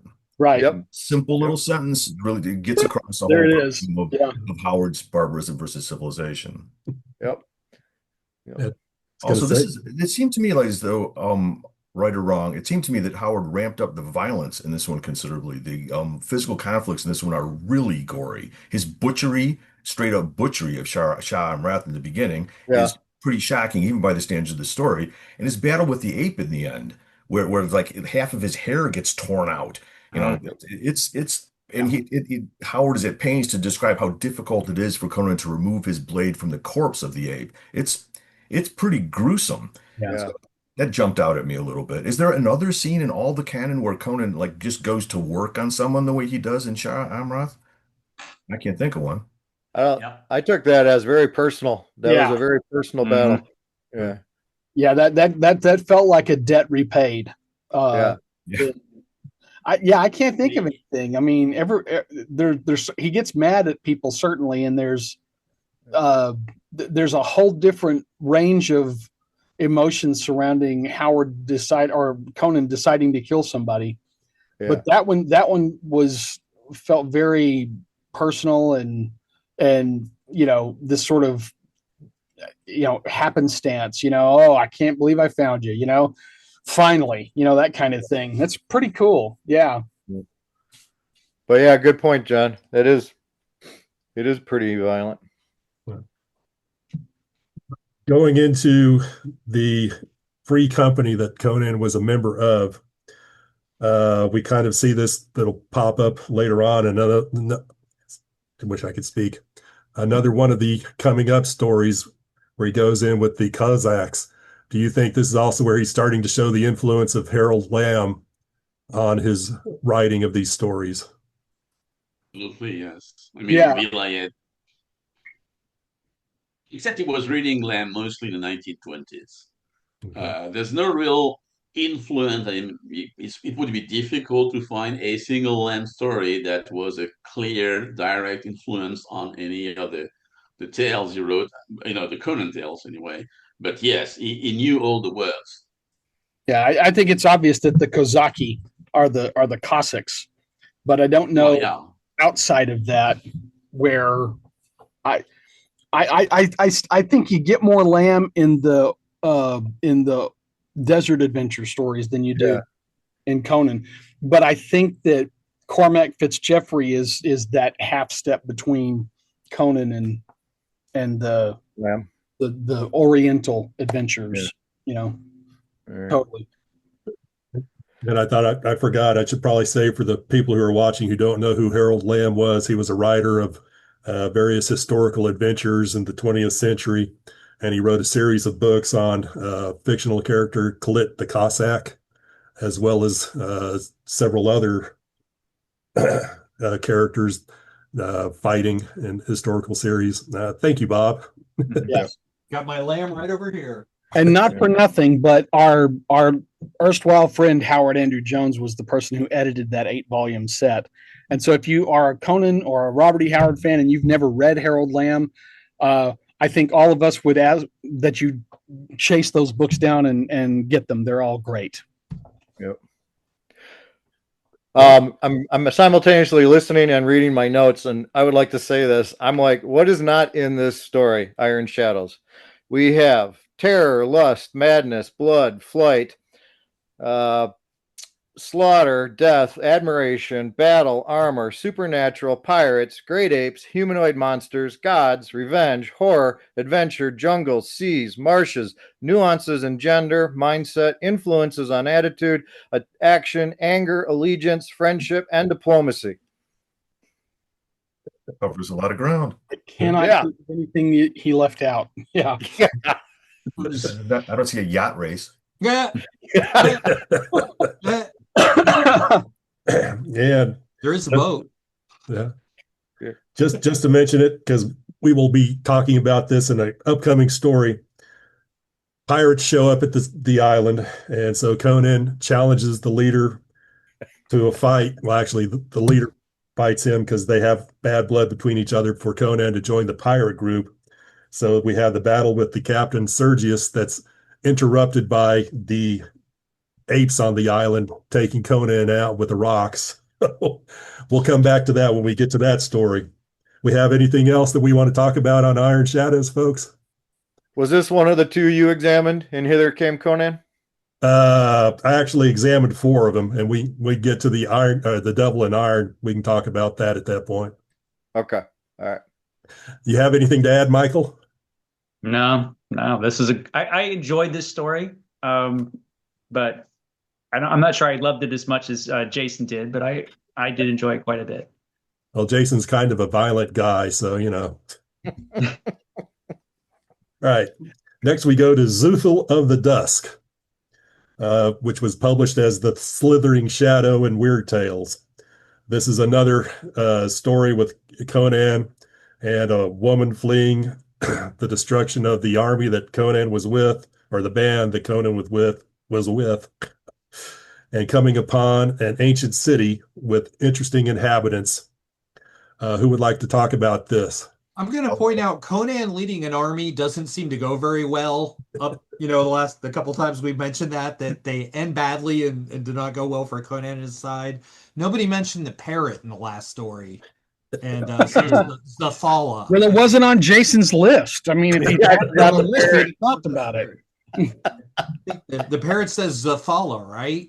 Yes. Xuthal. And then the next story is Xuthal of the Dusk. and Xuthal. I was kind of I'll add it. hoping there'd be a Yog Fatagan in there too. So, let's see. Going back, we have the 3rd recycling of the basis of a name, and this one for the Prince of the Coths, Almuric, which he reused for his science fiction story, which goes off the previously two Amalric and Amalric from the previous stories. I find it interesting that the Lovecraftian monster's name in the city is Thog, because he kind of loves that TH sound for his monsters, which we'll see in some of the stories. And then the inhabitants of this city being so civilized that they're all pretty much drugged out hippies and offering themselves up as fodder for Thog when it goes out in its nocturnal prowls. Hey, maybe Elric came from the city. True, very true. I love this one. I know that this particular story is not often regarded as one of the better Conan yarns, but I unashamedly love this yarn. We have Conan going toe to toe, full on with a Lovecraftian monstrosity. It's basically Conan versus HPL toe to toe, and it comes out as a sort of a draw, with Conan getting probably the worst beating he received in any Conan story, like to date. That's one. And it's a draw, basically, as Thog withdraws into his pit and Conan staggers off to be healed by a convenient magic potion. Right. But it is, this story just delights me. I never get tired of this one, and I know some don't have that high of an opinion of it. Patrice, stop looking so disapproving. Well, no, it's the main problem with this story is that most of its core elements were recycled for Red Nails. Yeah. So and Red Nails is so much better. So there's this, and there's also the stuff I was talking about earlier, because the sex here in this story is just, okay, I need to sell this story. It's a woman whipping another woman. Oh, okay, I'm gonna grab the cover. So it's kind of exploitative. It has its strong moments. I will not say anything to the contrary, but it is clearly exploitative in parts. It does have that made to order feeling in that regard, but it does feel like a made to order pulp story for Weird Tales. But that battle with the monster with Thog is just so epic that it just makes up for everything else. To me, it's just such a great Conan moment and a great Conan battle. I did love that. I think this one has a good combination of. Oh, go ahead, Patrice. Yeah, that story is also responsible for something else, but indirectly. because it is from the very first pages that Frank Frazetta took inspiration to draw his very first Conan painting. Yeah. So the reason why we have this, striking image, the barbarian with the girl kneeling at his feet and cringing and trembling, and that became for most people the whole of sword and sorcery and heroic fantasy and Conan.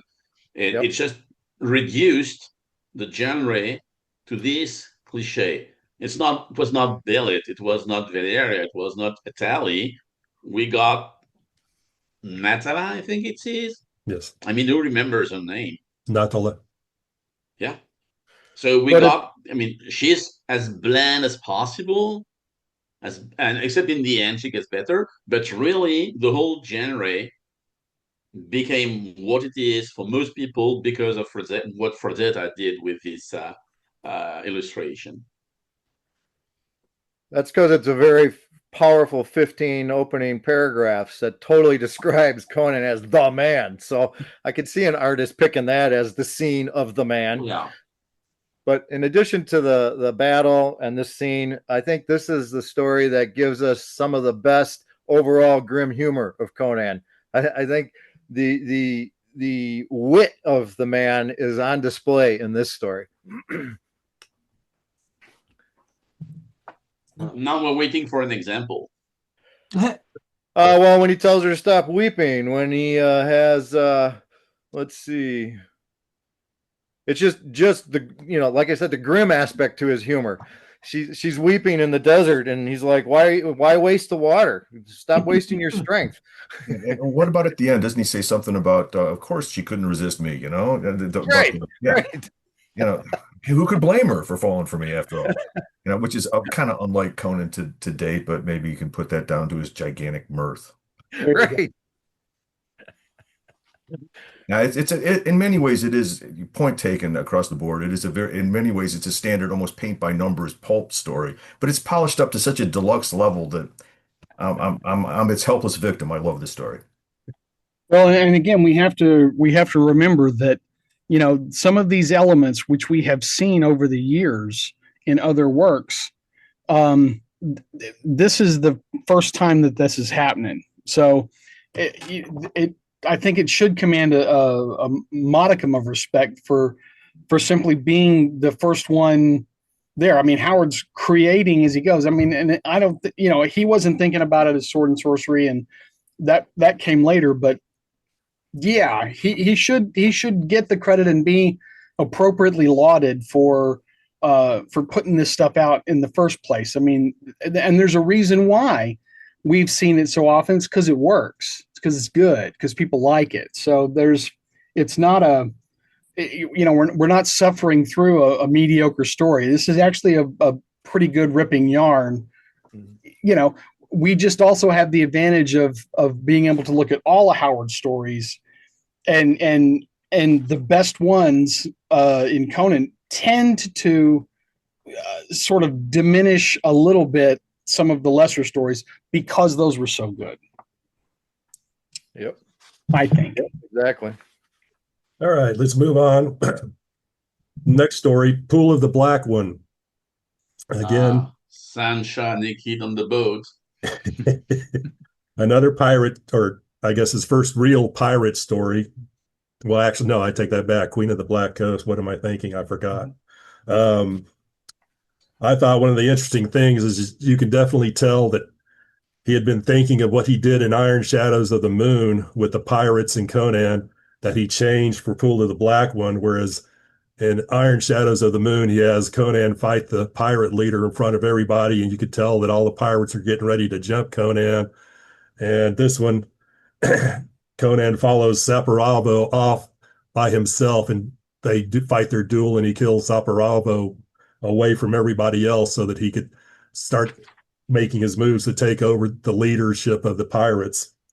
Another thing that struck my attention is I finally read Howard's Spices several months ago. And I thought that his portrayal of Sancha and the pirate captain kind of struck me like the portrayal of Raquel O'Shea and Wild Bill Donovan in the first two Spicy stories. Hell up their mutiny on the Hell Ship, and I forget what the title of the second one was. What do you gentlemen think about this tale? Awesome 2-paragraph introduction. I tell you, this Howard guy knows how to start stories. This is a movie scene if I've ever read one before. Yep. This one isn't one. I'm sorry, Mark. Oh no, just I love the pirate stories. And this is something that Howard does with Conan. He tends to focus on singular events, like this happened in the course of an evening. This was this one time on this place. You know, he doesn't really. All of these short stories are not necessarily. They don't depict, with a few exceptions, they don't depict like massive swings of time. Right. And so while the pirate stories tend to gloss over a lot of the piracy, he tends to focus on, you know, winning a ship, you know, or coming across something that's going to fundamentally change, you know, the composition. He really focuses on flashpoints. I would have liked a little more piracy, straightforward piracy, but I don't mind it so much. And again, we have this wonderful little bit at the end where he's talking to the men of the new crew. You know, I think of life, the dead are dead, and what is past is done. I have a ship and a fighting crew and a girl with lips like wine, and that's all I ever asked. You know, I mean, it's not quite the same as I live, I love, I slay, and I'm content, but it's still a great, you know, example of, again, those giant mirths and melancholies, and the idea that he is living for right now. He's a very in the moment, you know, kind of a character, and this is a nice encapsulation of that. And I like the beginning of the story. Once he gets on the ship and he looks around, he's immediately able to figure out how things are on this ship. Right. And how he's going to take this ship over. That's it. Yeah. He knows immediately, like right away, he's got it down. And the captain is so self-obsessed and absorbed that he doesn't see the threat that Conan is. Right. And then when you get to the island, the captain goes off by himself with his own little concerns, and Conan follows him out there. And the captain turns around and he's like, well, what are you doing here? And he's like, are you a fool to ask? Yeah. And only then does the captain realize, oh, I'm in trouble. I have backed the wrong. That's all done just so well. Yeah. The best line that foreshadows that, and I think this is one of the best lines that Howard ever wrote. I love this line. So when they're still on the boat, Zaporava scowled, knowing the truth of that assertion. He hesitated, and doing so, lost his ship, his command, his girl, and his life. Yeah. Right. It was beautiful. Yeah. I love that sentence. That's beautiful, yeah.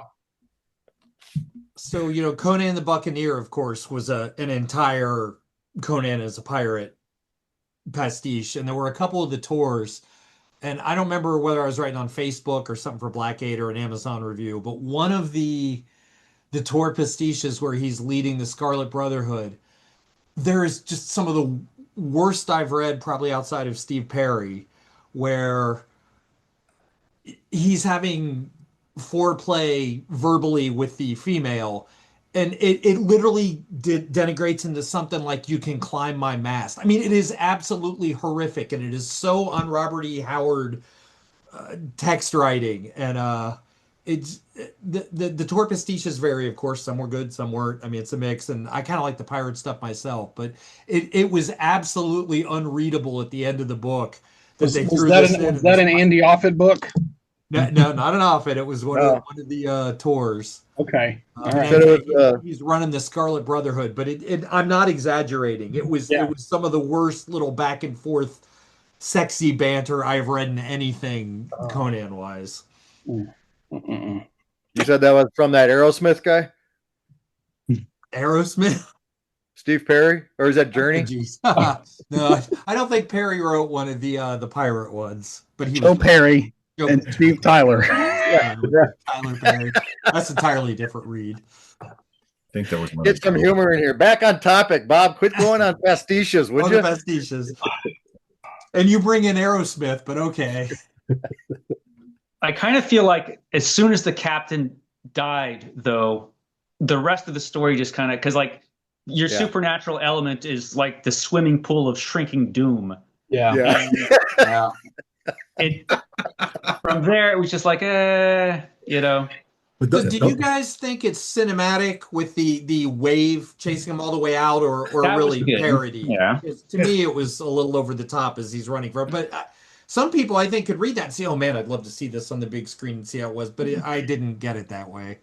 I like the giant fountain that shot up into the air and just splashed, and they had to run away and get away just in time. It added a little something, but it just wasn't. Yeah.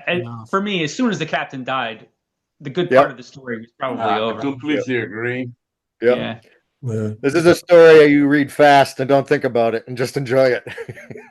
This is one of my least favorites, and it's got drive, it's got color, it's got character, but it doesn't have a whole lot of cohesion, which like looking at Howard's Conan stories in order of composition, this is in dramatic contrast to the next one he wrote, which is really a tight little narrative.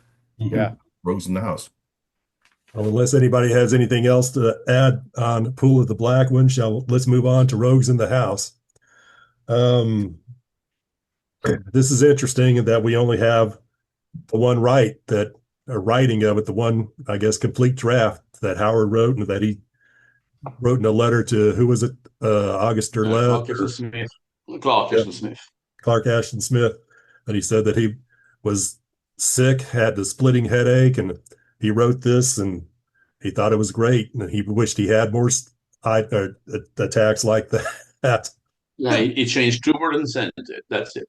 We have our third ape attack in the Conan stories in this one, and I've always enjoyed it and reading about his character of the ape Thak.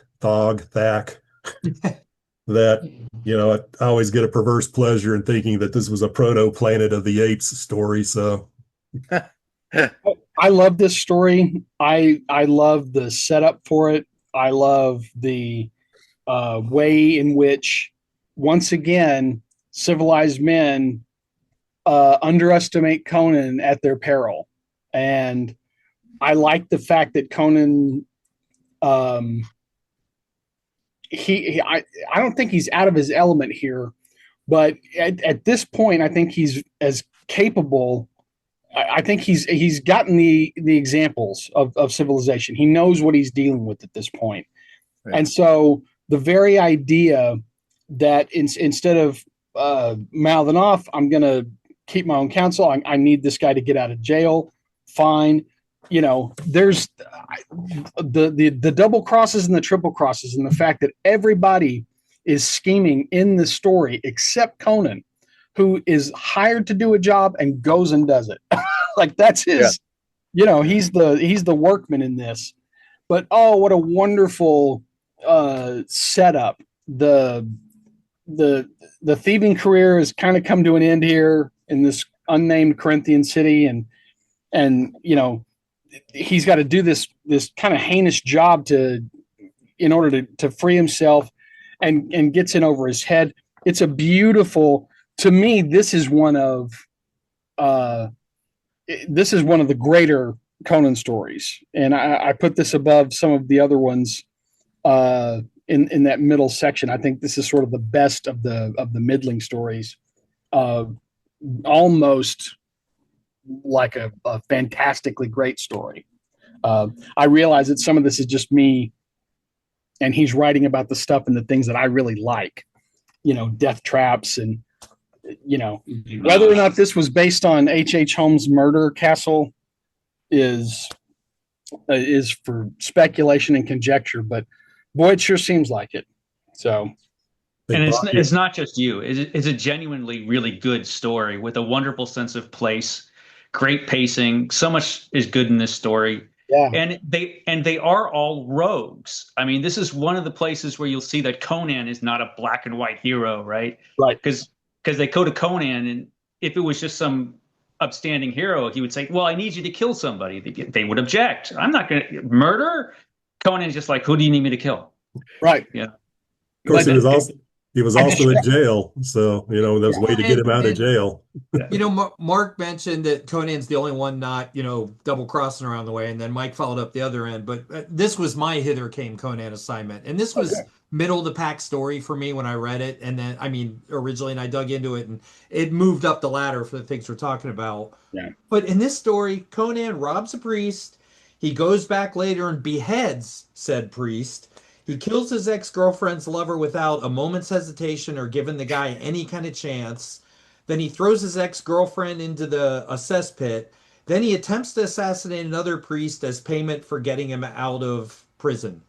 I don't find Conan all that admirable in this story by any way, shape, or form. And yet, once he gets out of prison, he stops and he considers, what do I owe Murilo, who set me free? Basically, do I have to go perform this act? And he makes a conscious decision to I will honor my word. I will do what I said I was going to do because the guy did a favor for me.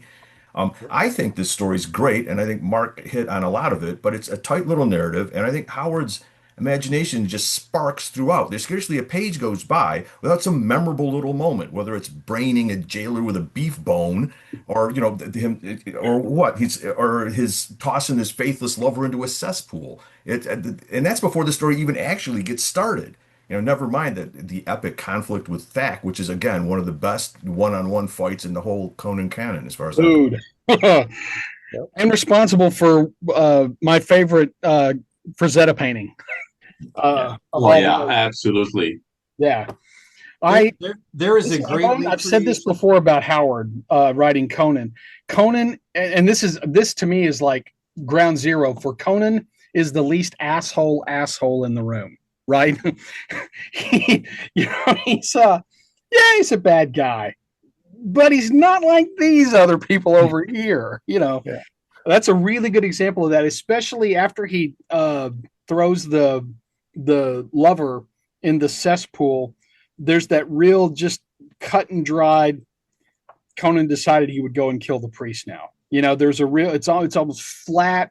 In my head, I hear it delivered with the same sort of monotone, matter-of-fact comment that Harvey Keitel uses in Reservoir Dogs to explain Orange.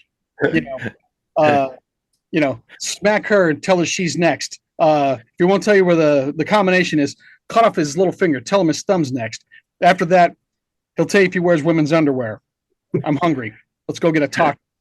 Conan decided he would go and kill the Red Priest.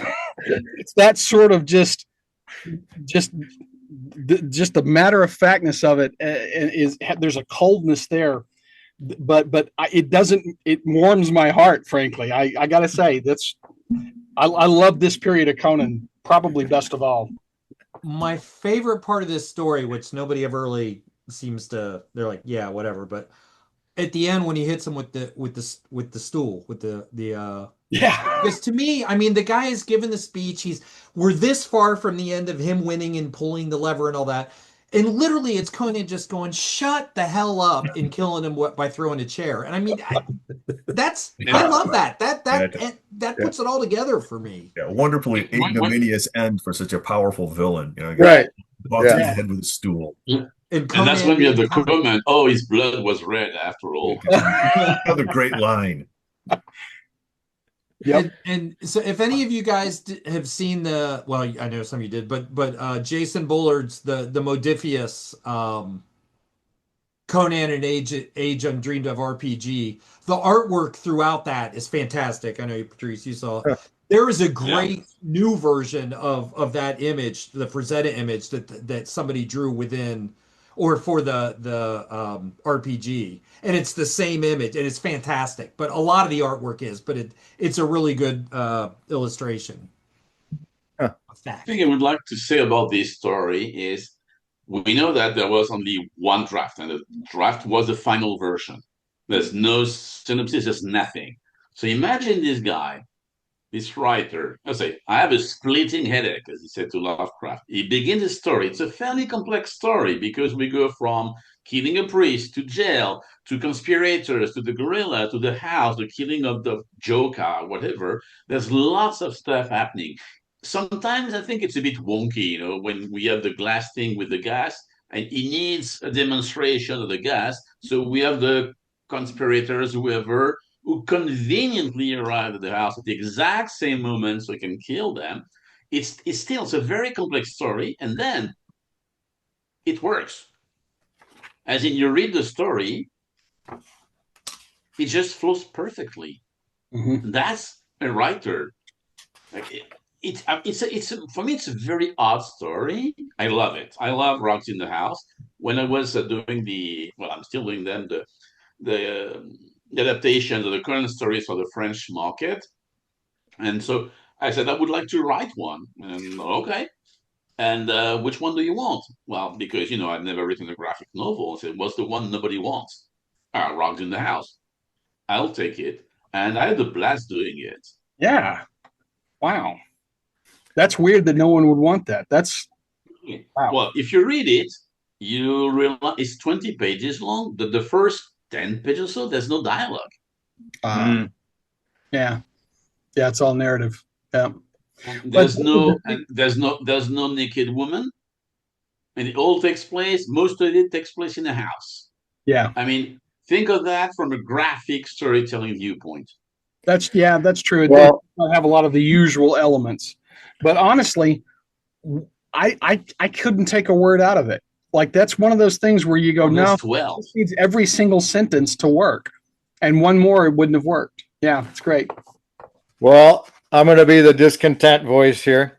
I am a guy, again, who prizes openings. And if this story had come to me, I would have lost a great story because it takes over 2 pages to say the name Conan. I hate the opening. After I just said Howard knows how to write openings, I am not enthralled with this opening at all. But once you get past 2.5 pages, it is an awesome story, but I wouldn't have accepted it because I wouldn't have read past the first 2 pages. That's fair. That's a fair, yeah, totally. But also Howard has the advantage of this not being the first Conan story that he sent to write. It's the 11th. That's true. That's true. And yes, you're right. If I would have had that history, I would have been like, okay, where's he going with this? Let me see this. Yeah, you're right. But this also starts his writing stories not featuring or from Conan's point of view for several pages. Right. They start showing up here, and I'm not the hugest fan of that. I like some of the things you can garner as a reader from that, but I don't like those as your openings. I like action. And when I started writing 20 years ago and I tried to do this subterfuge, Sheila Williams from whatever magazine she was, Realms of Fantasy, one of the first stories I submitted to, her feedback was, you cannot begin a story with someone who's not the hero. Yeah. Well, rules are made to be broken. So no, I understand that, and that was 20. And now I'm more advanced as a reader and a writer, but that is, you're playing with your readers when you do that, sure. And I didn't appreciate that here. Okay. Anybody else? I love the story. You're right. It's an awesome story. It gives you everything you want about Conan. I'm just pointing out that I would have lost it, if I had made the decision. Oh, one thing I did want to point out is in your essay on the story, Bob, you wrote about the Sherlock Holmes possibly being an influence on Robert E. Howard for one aspect of the story. You want to talk about that? Yeah, so I'm a Holmes guy, and I came into the Conan world after a lot of time in Sherlock Holmes, and I read this, and I'm like, oh man, an ear in a box. Wow, cool.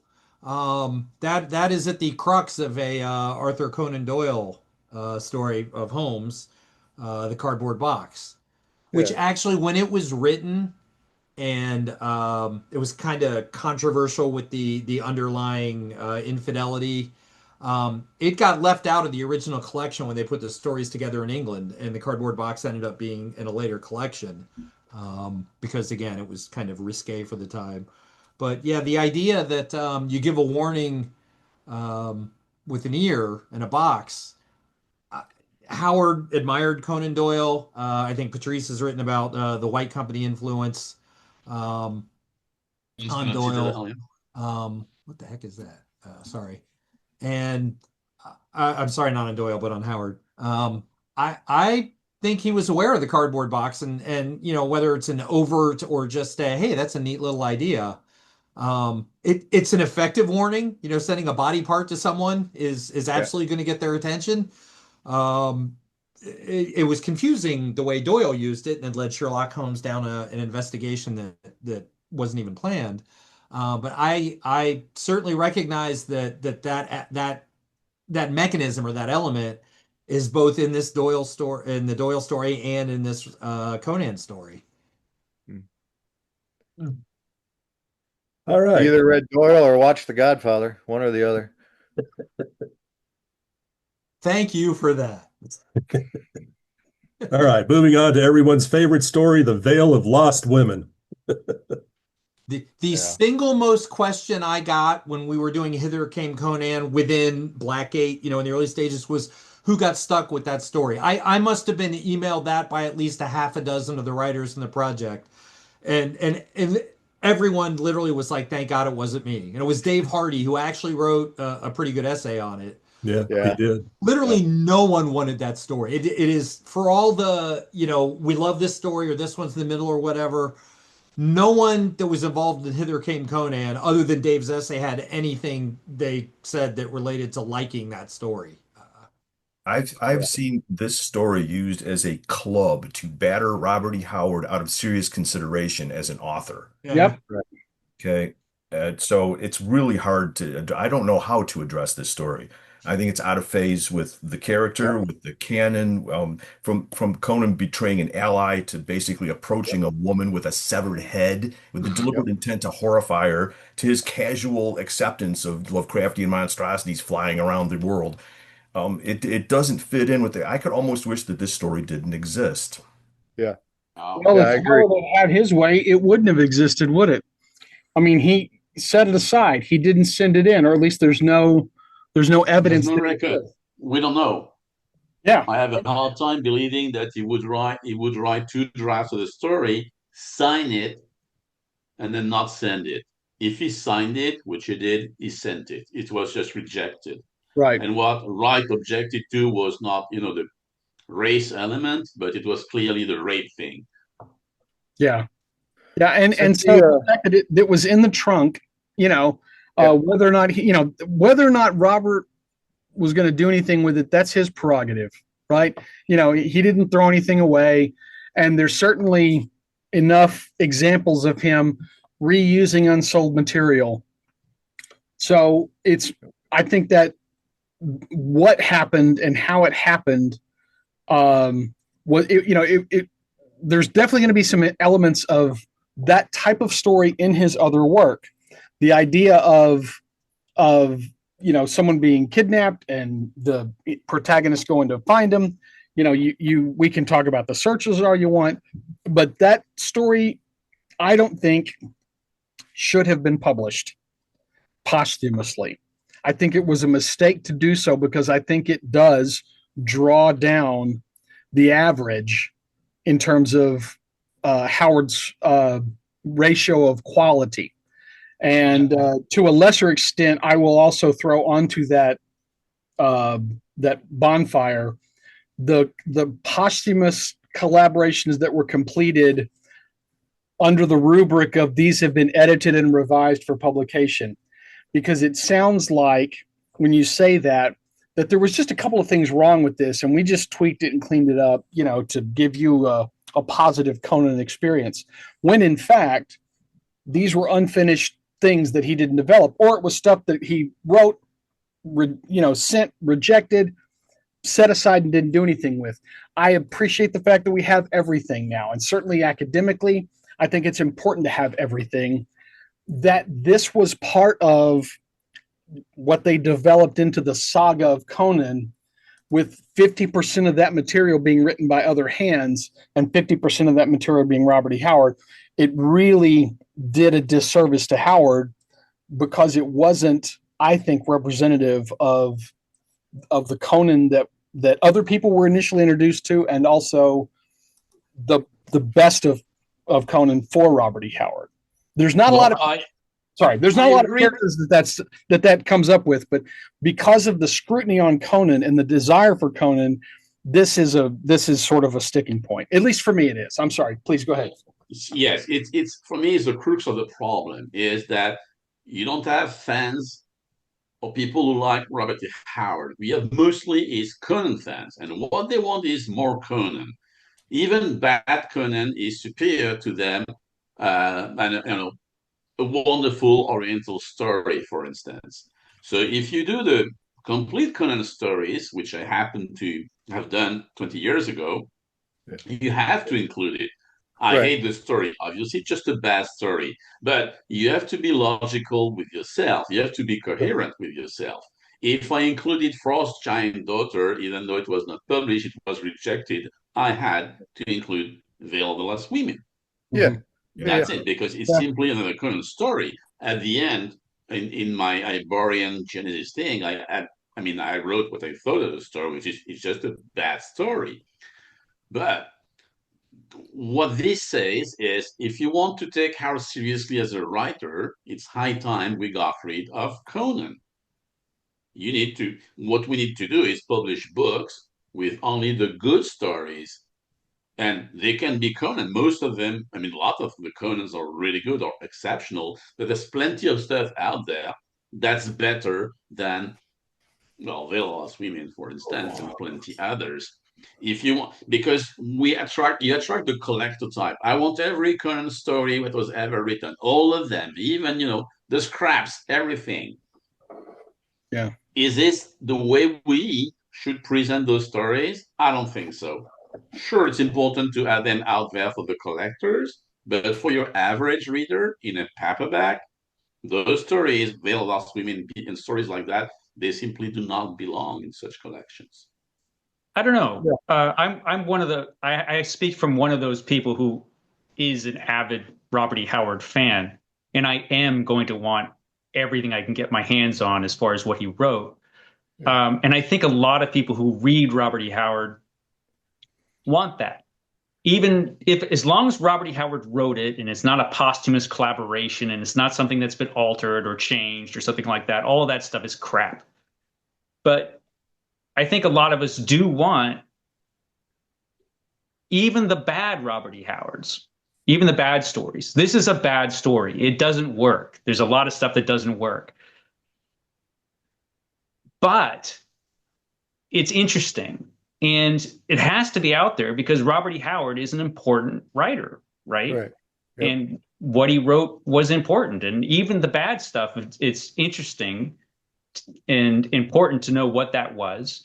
And you don't judge a writer by his worst work. No, which is right. I'm not saying that the story should not have been published, but it should certainly not appear in a mass distributed book, volume, whatever. Yes. It should not be in anthologies or magazines. I agree 100%, Patrice. It's in the full collected editions. It's in research editions. Yes, it's the complete author's work, but it never should have been put in people's anthologies as here's a Robert E. Howard story. But it is, like Michael just said, it's a reflection on the readers. If they're going to judge Howard on this one story, no different than any other author. If you pick any author's worst story to judge him on, that's on you. That's not on the author. I'm sorry. You're a bad reader. This one contains so many hot button issues. I mean, I'm sorry if I came out so vehemently to start off with. I didn't mean to indicate that the story should be suppressed. Just that it acts as a poison pill for a lot of people. It has so many hot button issues, and the modern reaction is so negative that it poisons Howard's reputation for a lot of people. I know people that won't read Howard because of this story, and I just that's wrong. That's the case. That's their fault. I mean, that is, and I think we all agree on that. I mean, if I said, women, politics, and murder is not a good Dashiell Hammett story, so Hammett stinks. Mm-hmm. Yeah, maybe I need to go read The Maltese Falcon or Red Harvest or even Who Killed Bob Thiel. Right. Oh my God, Hammett's a really good writer. So I get anybody that's clubbing over Valley of Lost Women or Vale. Sorry. I mean, my response is it's a bad story. And yeah, I'm not going to argue with you. It's a bad story. The idea somebody focuses on that is, I think, ridiculous. I think we're all kind of on that board. I couldn't agree more. Yeah. But look, I read this story and it had these terrible elements in it, and they reveal something to me about the author, and I can't like that author. I get that. And that's, I mean, you're look, there are bad Sherlock Holmes stories by Arthur Conan Doyle, and there are better Solar Pond stories by August Derleth that are actually better than some of Doyle's Holmes stories. But man, go read The Hound of the Baskervilles or Silver Blaze or whatever you want to read. Sure. So the idea people are clinging to that over. I'm not trying to argue with you at all, Bob. Oh yeah, no. I'm just going to say that we're all, I think, on the same page here. I think we are. I'm just going to add that when those stories were first published, it was in the 60s. It was in fantasy and science fiction magazines, presented as, oh, here's a new Conan story just found by Robert E. Howard, who you will remember as being this amazing writer who wrote all this stuff, and everybody likes him. Now we present the Lost Women. So it wasn't malicious. It wasn't malicious, and it wasn't pre-thought out. It was just, here's a new Howard story. Let's do it. Yeah. That's it. Yeah. And so I think that's where a lot of the criticism from science fiction circles, and certainly in terms of science fiction criticism, literary criticism, I think they were looking at that stuff that De Camp was putting out and going, Sprague's better than this. What's he doing? You know, because it's not anybody's best foot forward. So, but I mean, and I mentioned this, it's academic now. We got what we got, and it is what it is. But I just wanted to, I've mentioned this elsewhere in several different places. For some people, they read one Conan story and said, oh, well, if that's Robert E. Howard, I'm done. And what's not fair about that is that for 50 years, that was the narrative. Hey, here's this guy that wrote Conan and some other stuff too. We'll talk about that later. But here's these Conan stories. And I put them in order because he was too dumb to think of it. You know, that's my issue with all of it. But we're off in the weeds. I apologize. Sorry. Well, I do want to express one. So of course the topics, the contents, the themes, everything in there is inappropriate. But what also strikes me is the skill level of writing seems so novice, so teenager to me. That's what strikes me almost as the oddest of all of this, so late into his writing the character. I'm like, this is like a kid's first exploration of the character. Did he have a UTI during this one, since he had a headache during, Rogues in the House? Doesn't he dispose of the Lovecraftian creature really quickly in this at the end, as I recall? That's the best part of the whole thing, is when that monster shows up. That's it. Yeah. Oh, he runs. Yeah, it's bats from the outer something. Yeah. And they'll a dime a dozen or something like that. Okay, I'll just kill it. Yeah. It's just plain bad. Yeah. And that the final note, don't you know me? Don't you know I would never do that? I was playing. Yeah. It doesn't read. It doesn't read. Yeah. Well, to me, I was just going to say that I'm kind of looking at it like Robert E. Howard's attempt at writing a bad Western movie. And I get this from Patrice's Hyborian Genesis, where he was saying that about this time, Howard was starting to look at the history of the Southwest. Mm-hmm. We know, as we'll eventually get to with Beyond the Black River, he talked to a lot of the survivors of the Comanche Wars in Texas and knew what the Comanche would do to white people. He also knew what the Apaches would do to white people. So you had that element where he comes in and he sees this woman in this tribe. They've already brutally dispatched her brother in a way that was very common for the Comanche and the Apaches and other Plains Indians to do. Yeah. He knows what's going to happen to her. She makes the offer of, hey, save me and I'll have sex with you. Yeah. And so he goes and he kills Bajuj. And in order to throw Bajuj's people off, he's walking around carrying the head to scare them. They're all going, ah! And he walks up to the, Octavia, and he says, "Look, you got your wish. Are you happy now?" And of course, she's scared to death. So they start to take off. Then she says, "I don't trust this guy." And she takes off like the woman who thinks, "Oh, this cowboy who's come in from out of the blue, I don't quite trust him. So I'm going to go off and he's got to go after her and save her from a new peril." And then at the very end, he throws in, "Well, not having anything supernatural happen. So I'm going to throw in a Lovecraftian monster at the end for him to fight." And so, to me, it's sort of like Stagecoach, you got Johnny, the kid, John Wayne's name was Johnny Ringo or something. The kid coming in, everybody knows about him. He's bad, and he's the person who saves everybody from what's going on in the movie. So I kind of look at Vale of the Lost Women as Howard's attempt at writing a bad Western movie. So it's really Cynthia Parker, obviously, but it's bad. Yeah.